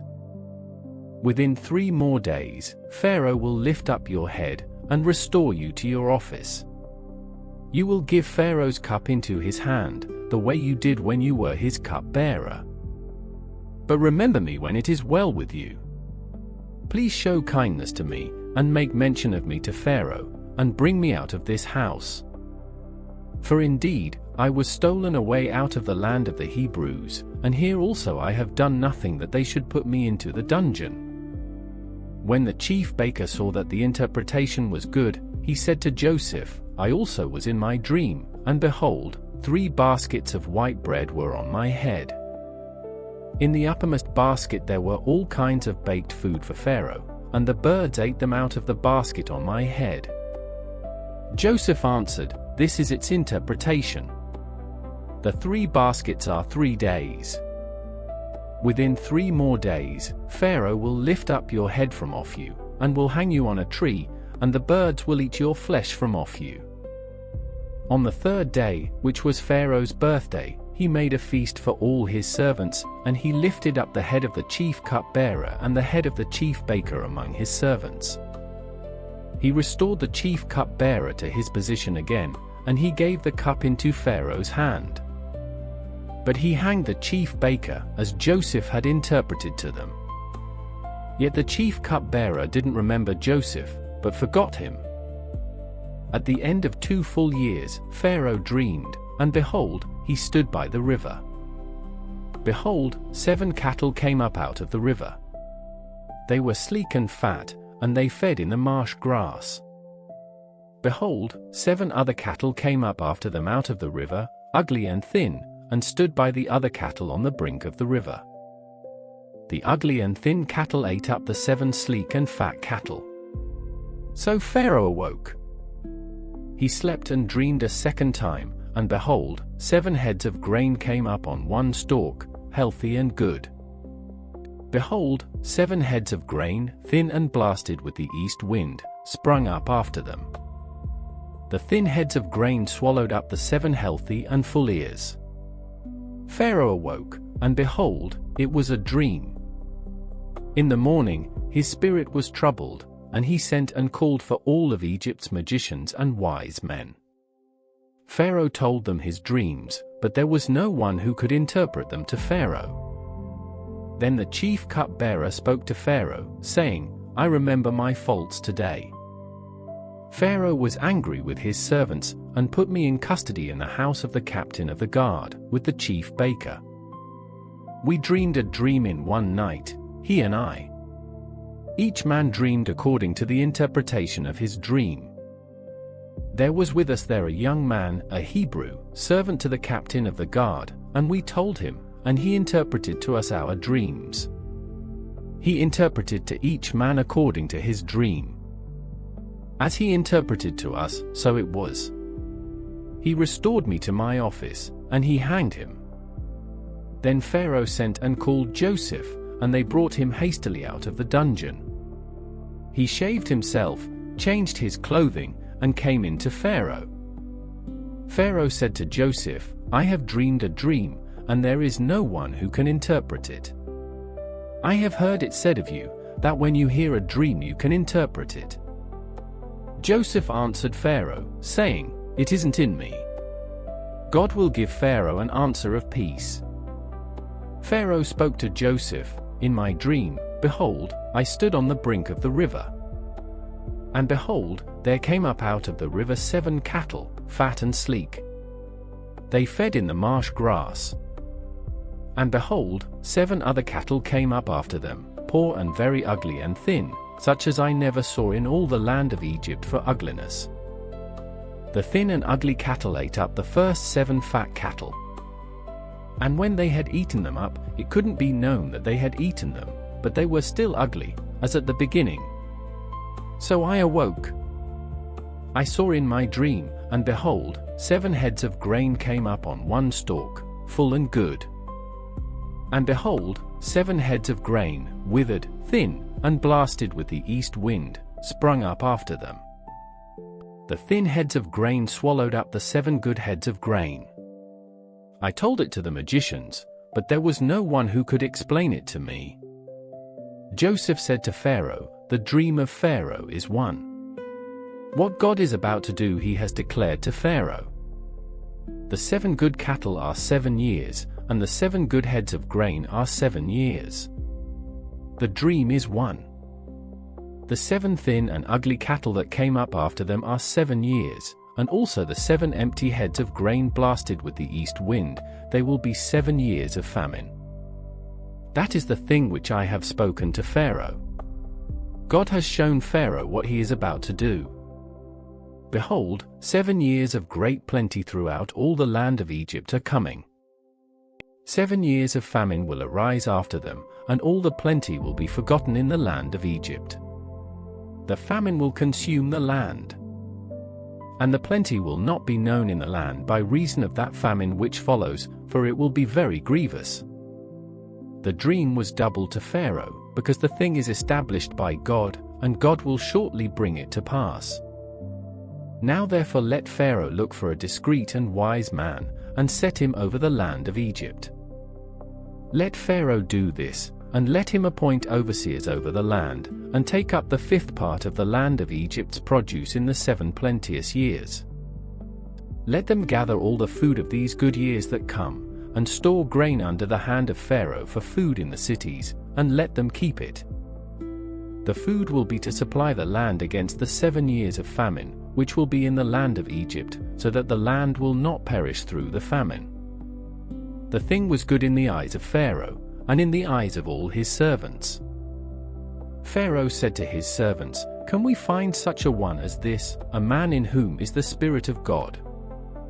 Pharaoh said to Joseph, "Because God has shown you all of this, there is no one so discreet and wise as you.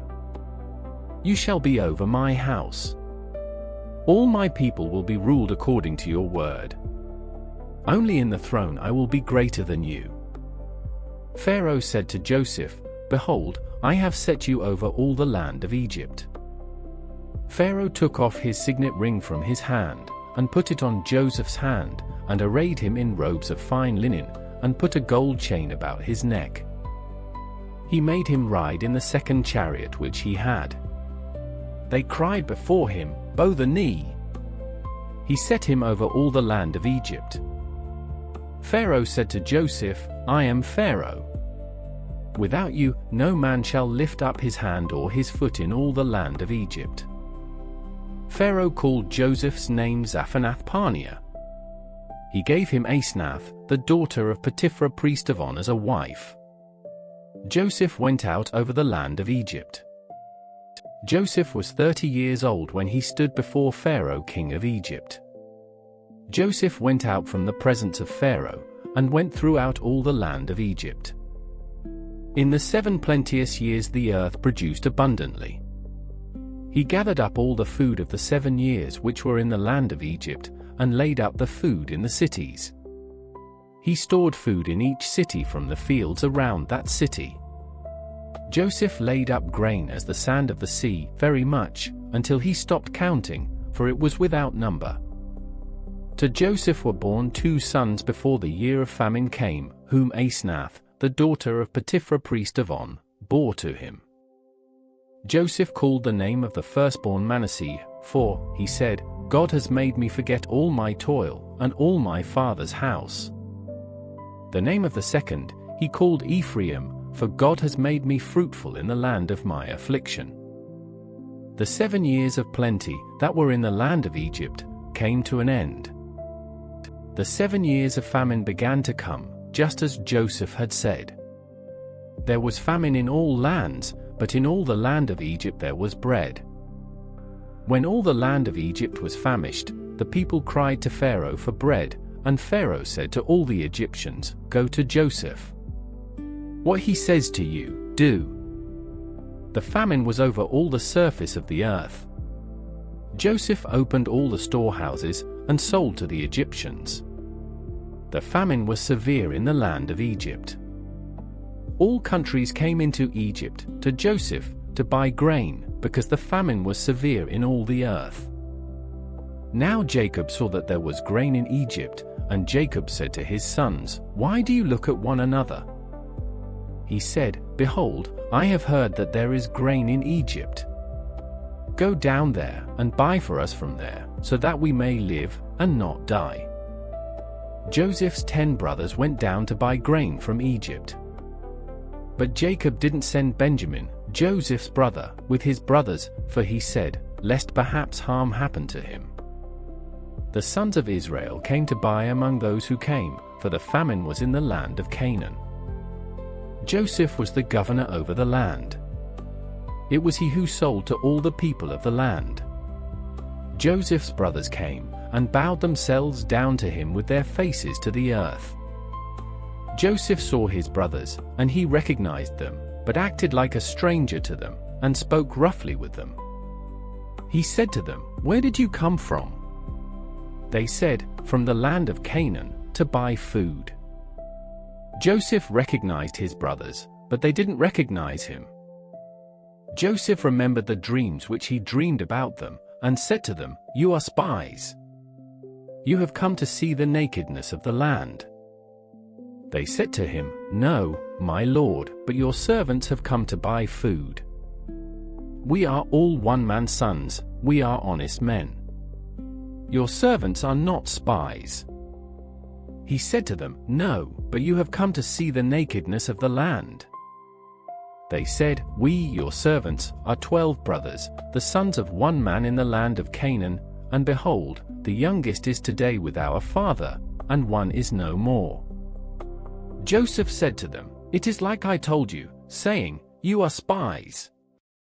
By this you shall be tested. By the life of Pharaoh, you shall not go out from here, unless your youngest brother comes here. Send one of you, and let him get your brother, and you shall be bound, that your words may be tested, whether there is truth in you, or else by the life of Pharaoh surely you are spies." He put them all together into custody for 3 days. Joseph said to them the 3rd day, "Do this, and live, for I fear God.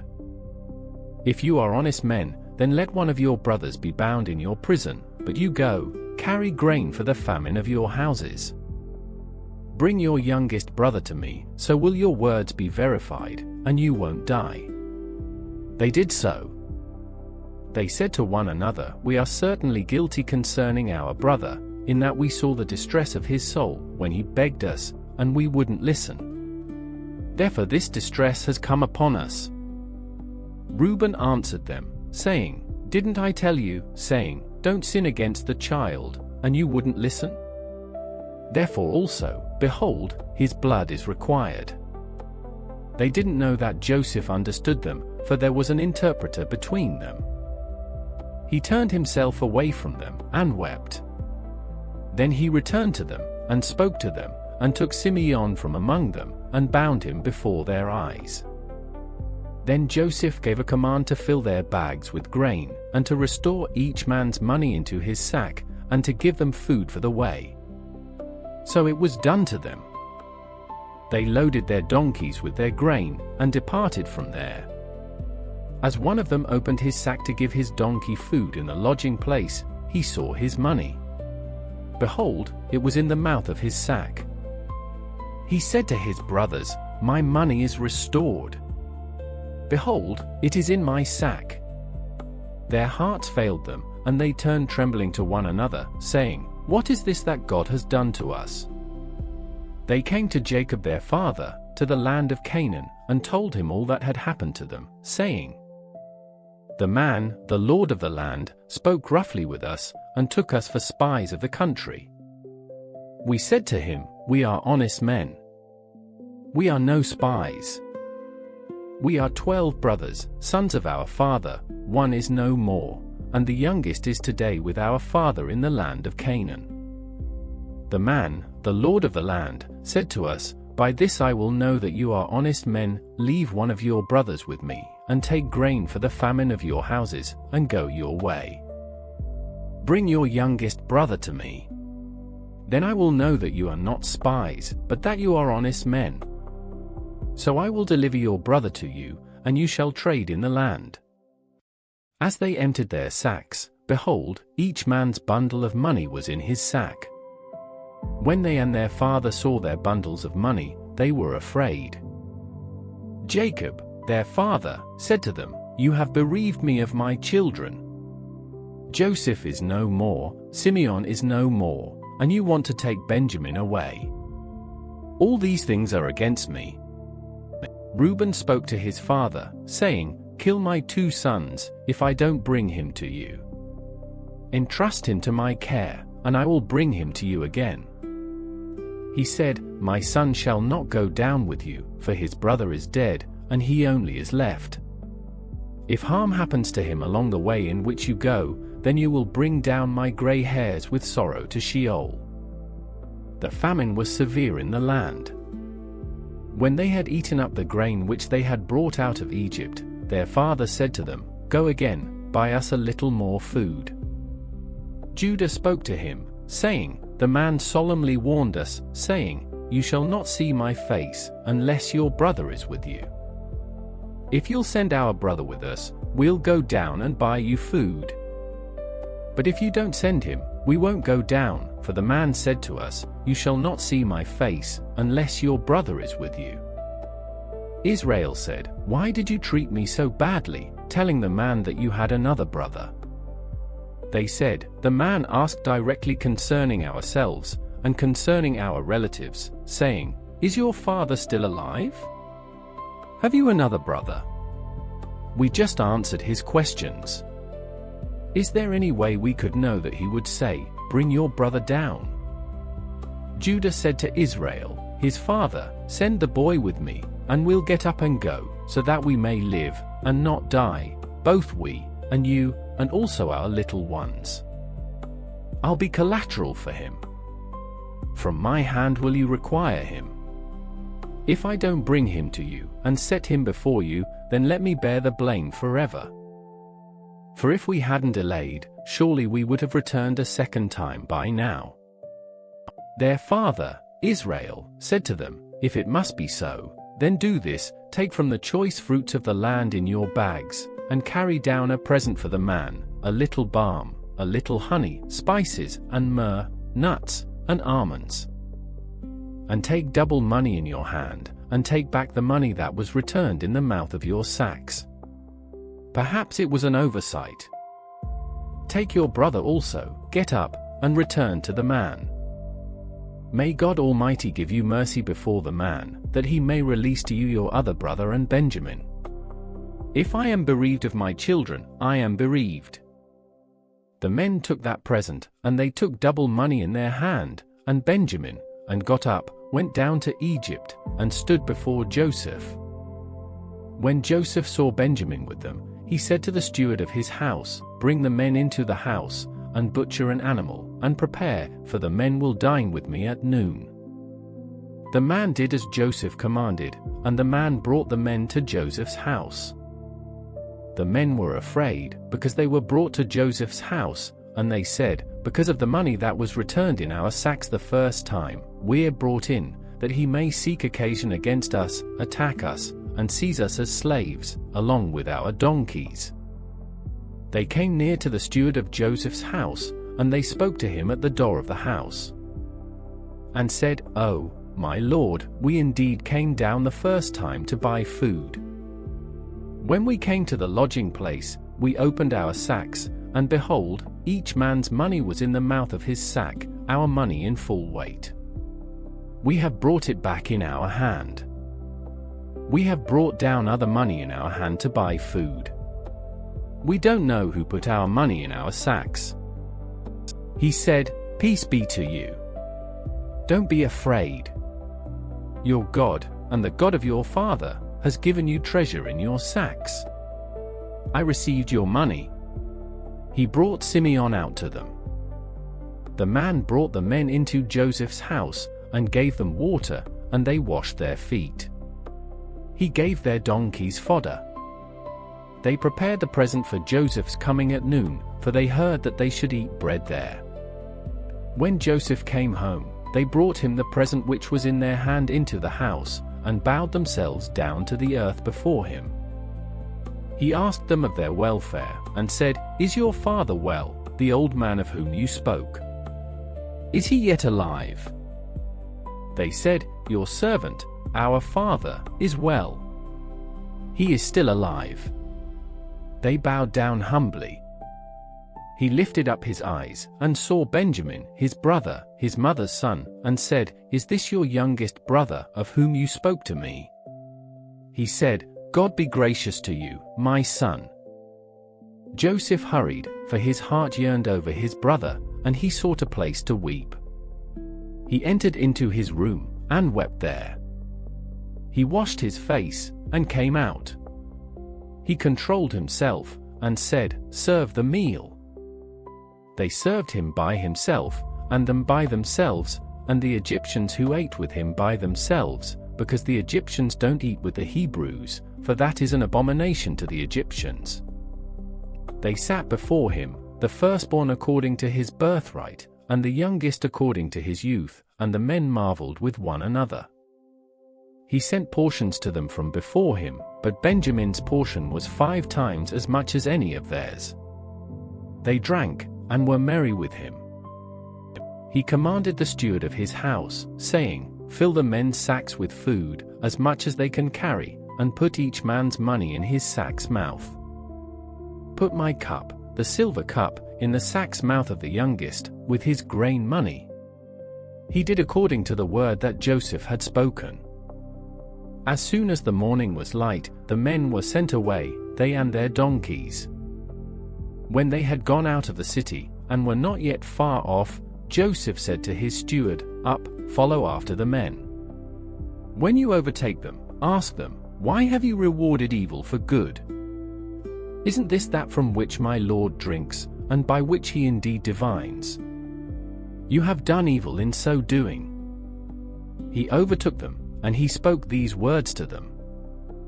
They said to him, "Why does my Lord speak such words as these? Far be it from your servants that they should do such a thing. Behold, the money, which we found in our sacks' mouths, we brought again to you out of the land of Canaan. How then should we steal silver or gold out of your Lord's house? With whomever of your servants it is found, let him die, and we also will be my Lord's slaves." He said, "Now also let it be according to your words. He with whom it is found will be my slave, and you will be blameless." Then they hurried, and each man took his sack down to the ground, and each man opened his sack. He searched, beginning with the oldest, and ending at the youngest. The cup was found in Benjamin's sack. Then they tore their clothes, and each man loaded his donkey, and returned to the city. Judah and his brothers came to Joseph's house, and he was still there. They fell on the ground before him. Joseph said to them, "What deed is this that you have done? Don't you know that such a man as I can indeed do divination?" Judah said, "What will we tell my lord? What will we speak? How will we clear ourselves? God has found out the iniquity of your servants. Behold, we are my Lord's slaves, both we and he also in whose hand the cup is found." He said, "Far be it from me that I should do so. The man in whose hand the cup is found, he will be my slave, but as for you, go up in peace to your father." Then Judah came near to him, and said, "Oh, my lord, please let your servant speak a word in my lord's ears, and don't let your anger burn against your servant, for you are even as Pharaoh." My lord asked his servants, saying, "Have you a father, or a brother?" We said to my lord, "We have a father, an old man, and a child of his old age, a little one, and his brother is dead, and he alone is left of his mother, and his father loves him. You said to your servants, 'Bring him down to me, that I may set my eyes on him.' We said to my lord, 'The boy can't leave his father, for if he should leave his father would die.' You said to your servants, 'Unless your youngest brother comes down with you, you will see my face no more.' When we came up to your servant my father, we told him the words of my lord. Our father said, 'Go again and buy us a little food.' We said, 'We can't go down. If our youngest brother is with us, then we will go down, for we may not see the man's face, unless our youngest brother is with us.' Your servant, my father, said to us, 'You know that my wife bore me 2 sons. One went out from me, and I said, surely he is torn in pieces, and I haven't seen him since. If you take this one also from me, and harm happens to him, you will bring down my gray hairs with sorrow to Sheol. Now therefore when I come to your servant my father, and the boy is not with us, since his life is bound up in the boy's life. It will happen, when he sees that the boy is no more, that he will die. Your servants will bring down the gray hairs of your servant, our father, with sorrow to Sheol.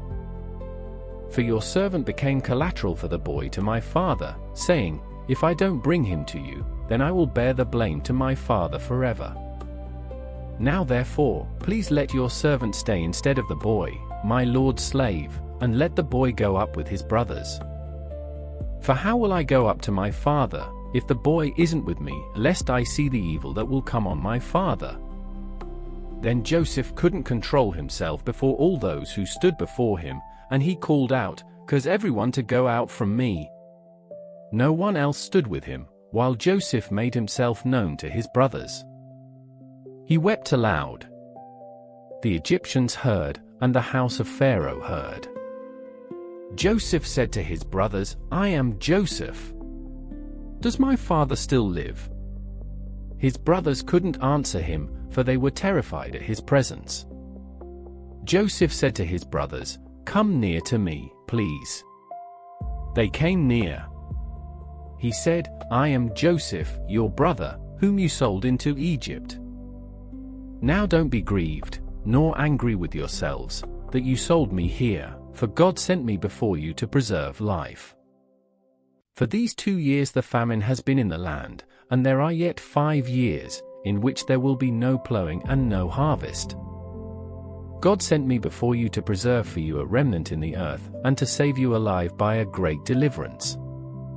So now it wasn't you who sent me here, but God, and he has made me a father to Pharaoh, lord of all his house, and ruler over all the land of Egypt. Hurry, and go up to my father, and tell him, this is what your son Joseph says, God has made me lord of all Egypt. Come down to me. Don't wait. You shall dwell in the land of Goshen, and you will be near to me, you, your children, your children's children, your flocks, your herds, and all that you have. There I will provide for you, for there are yet 5 years of famine, lest you come to poverty, you, and your household, and all that you have. Behold, your eyes see, and the eyes of my brother Benjamin, that it is my mouth that speaks to you. You shall tell my father of all my glory in Egypt, and of all that you have seen. You shall hurry and bring my father down here. He fell on his brother Benjamin's neck and wept, and Benjamin wept on his neck. He kissed all his brothers, and wept on them. After that his brothers talked with him. The report of it was heard in Pharaoh's house, saying, Joseph's brothers have come. It pleased Pharaoh well, and his servants. Pharaoh said to Joseph, tell your brothers, do this, load your animals, and go, travel to the land of Canaan. Take your father and your households, and come to me, and I will give you the good of the land of Egypt, and you will eat the fat of the land. Now you are commanded to do this, take wagons out of the land of Egypt for your little ones, and for your wives, and bring your father, and come. Also, don't concern yourselves about your belongings, for the good of all the land of Egypt is yours. The sons of Israel did so. Joseph gave them wagons, according to the commandment of Pharaoh, and gave them provision for the way.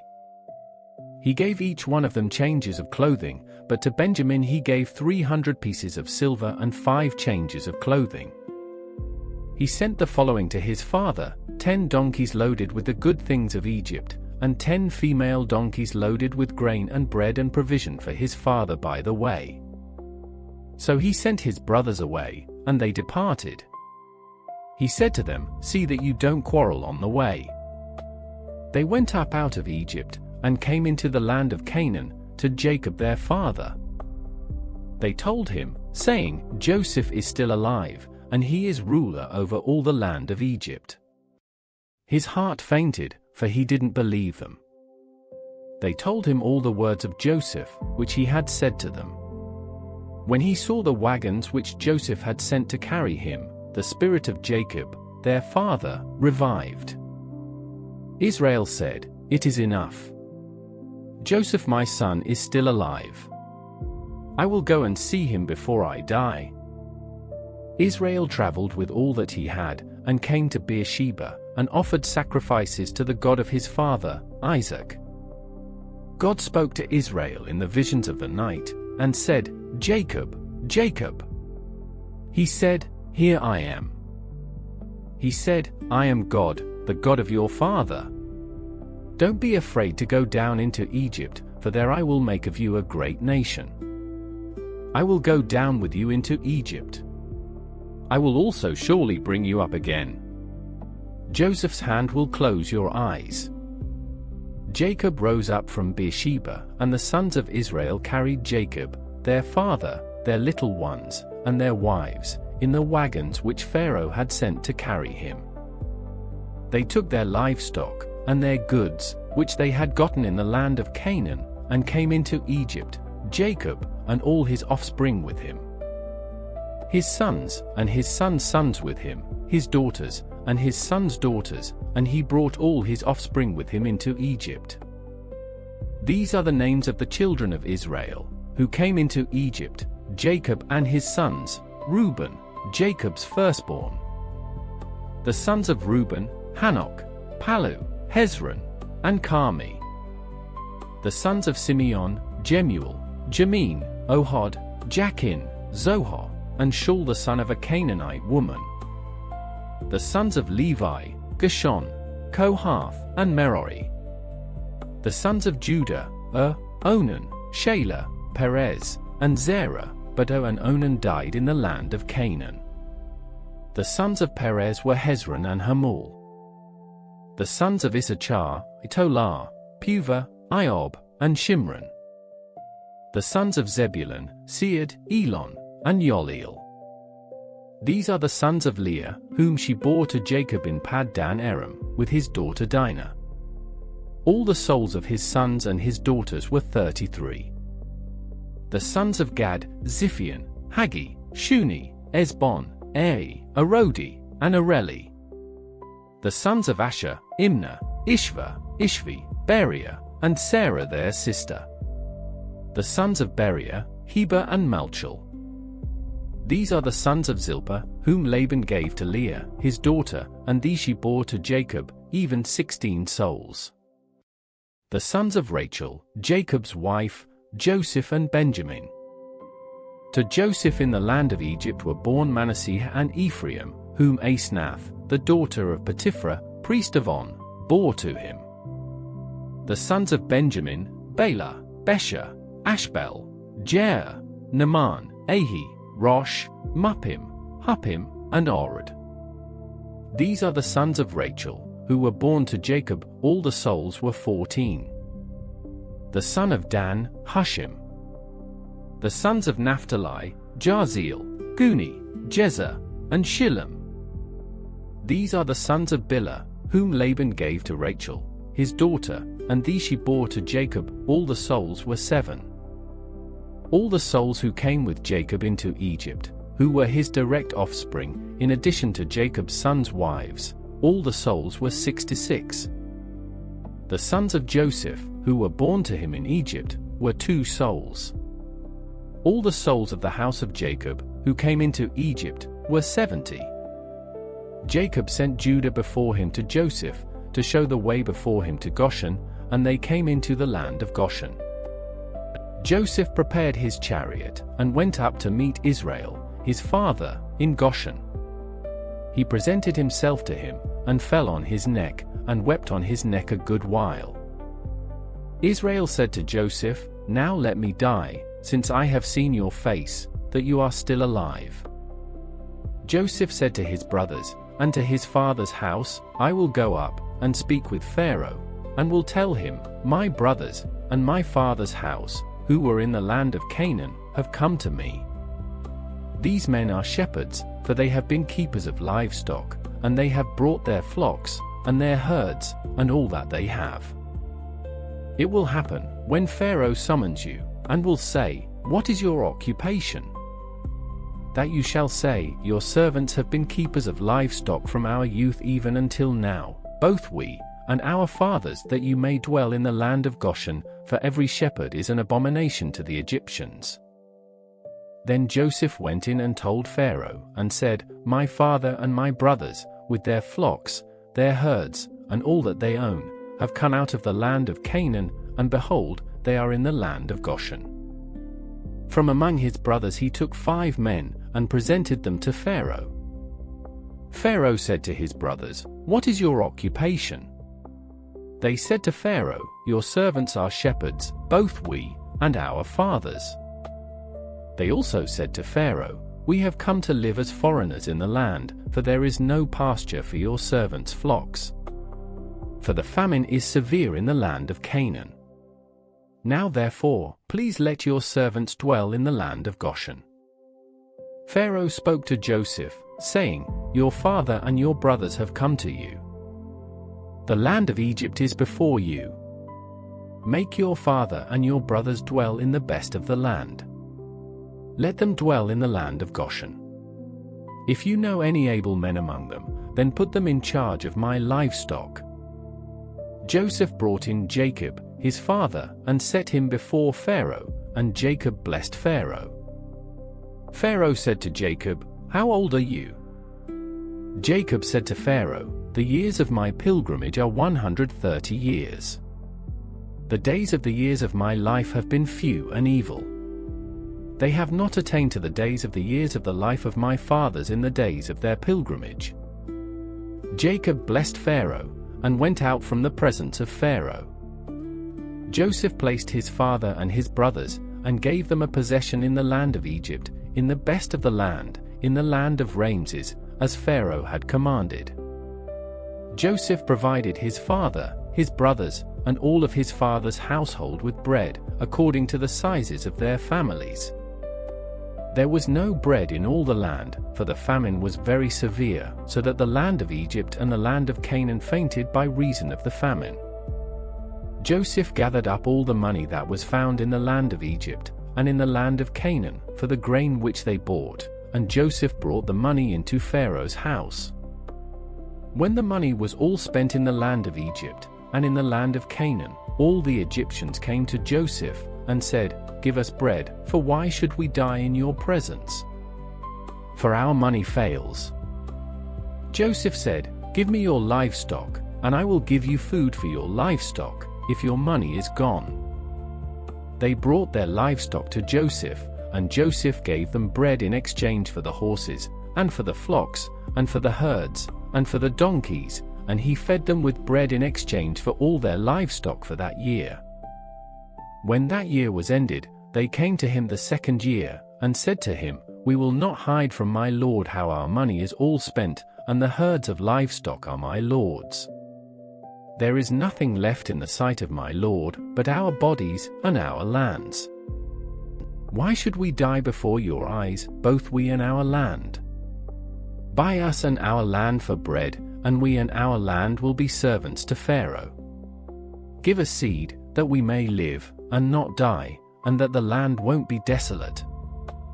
So Joseph bought all the land of Egypt for Pharaoh, for every man of the Egyptians sold his field, because the famine was severe on them, and the land became Pharaoh's.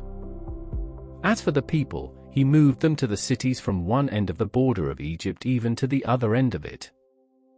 Only he didn't buy the land of the priests, for the priests had a portion from Pharaoh, and ate their portion which Pharaoh gave them.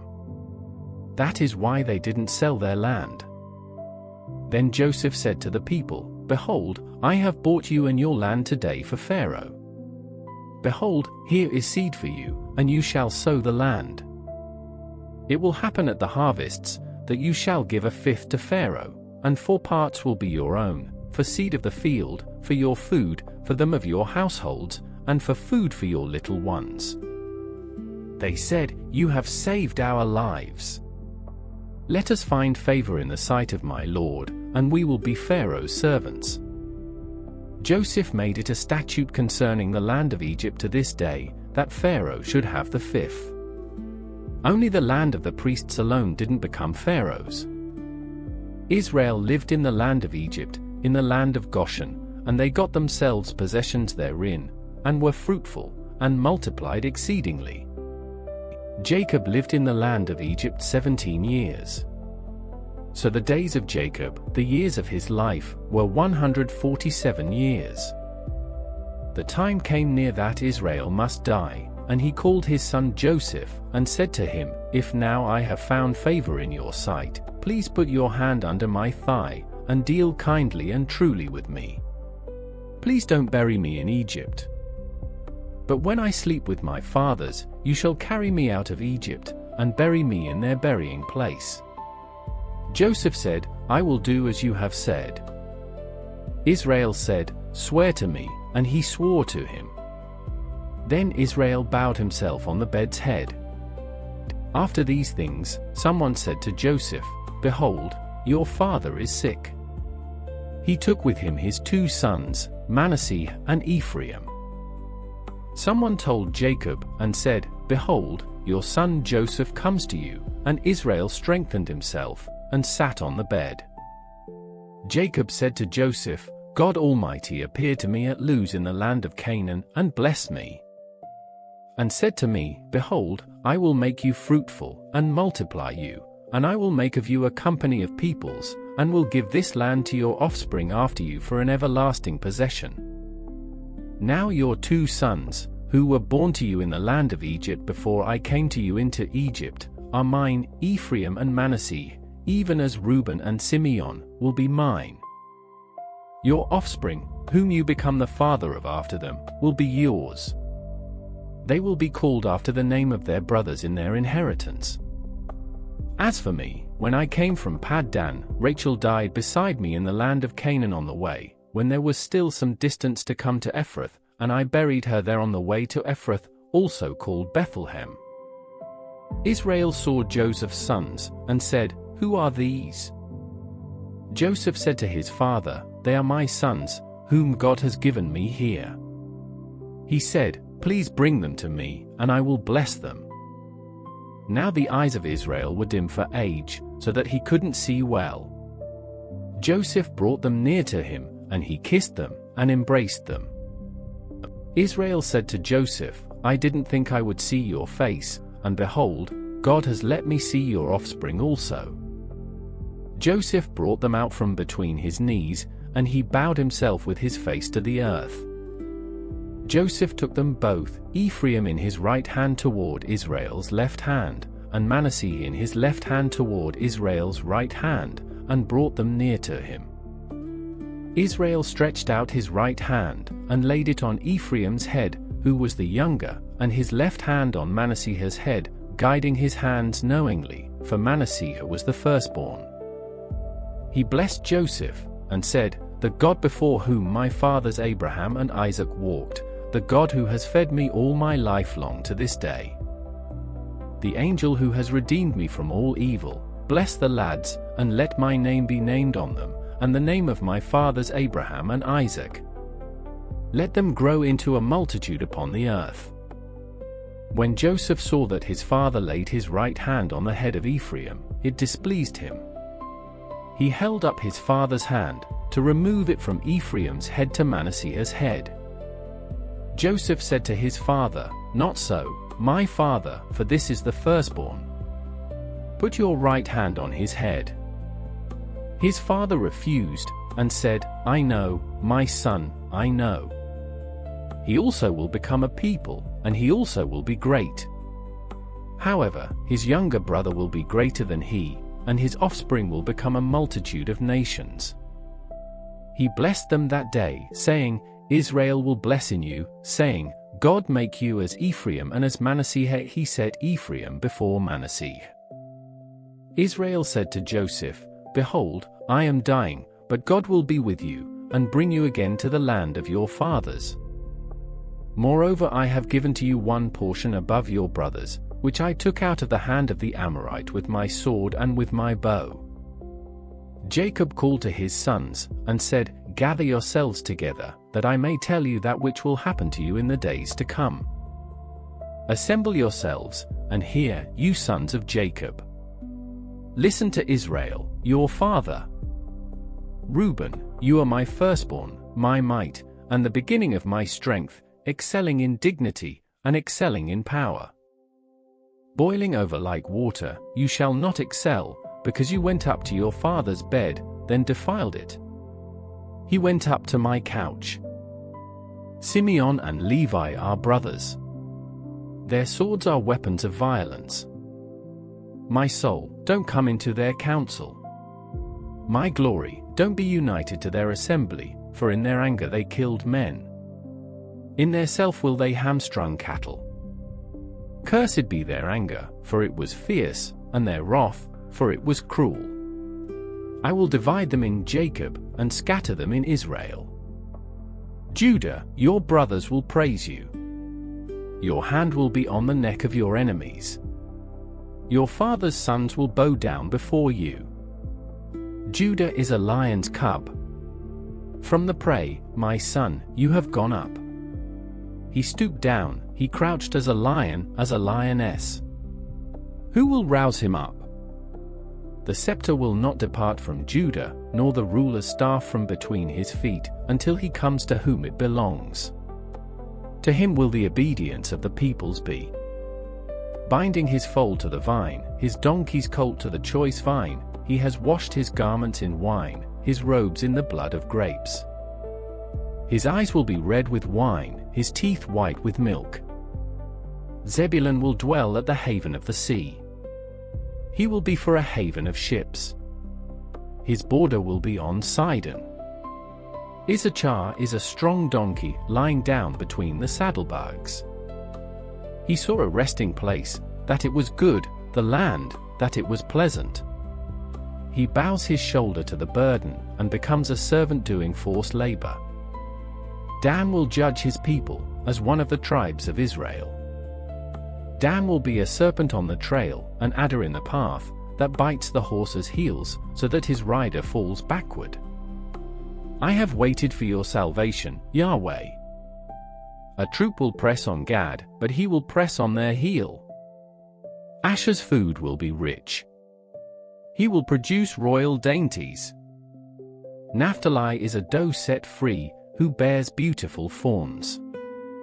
Joseph is a fruitful vine by a spring. His branches run over the wall. The archers have severely grieved him, shot at him, and persecuted him. But his bow remained strong. The arms of his hands were made strong by the hands of the mighty one of Jacob, from there is the shepherd, the stone of Israel. Even by the God of your father, who will help you, by the Almighty, who will bless you, with blessings of heaven above, blessings of the deep that lies below, blessings of the breasts, and of the womb. The blessings of your father have prevailed above the blessings of your ancestors, above the boundaries of the ancient hills. They will be on the head of Joseph, on the crown of the head of him who is separated from his brothers. Benjamin is a ravenous wolf. In the morning he will devour the prey. At evening he will divide the plunder. All these are the 12 tribes of Israel, and this is what their father spoke to them, and blessed them.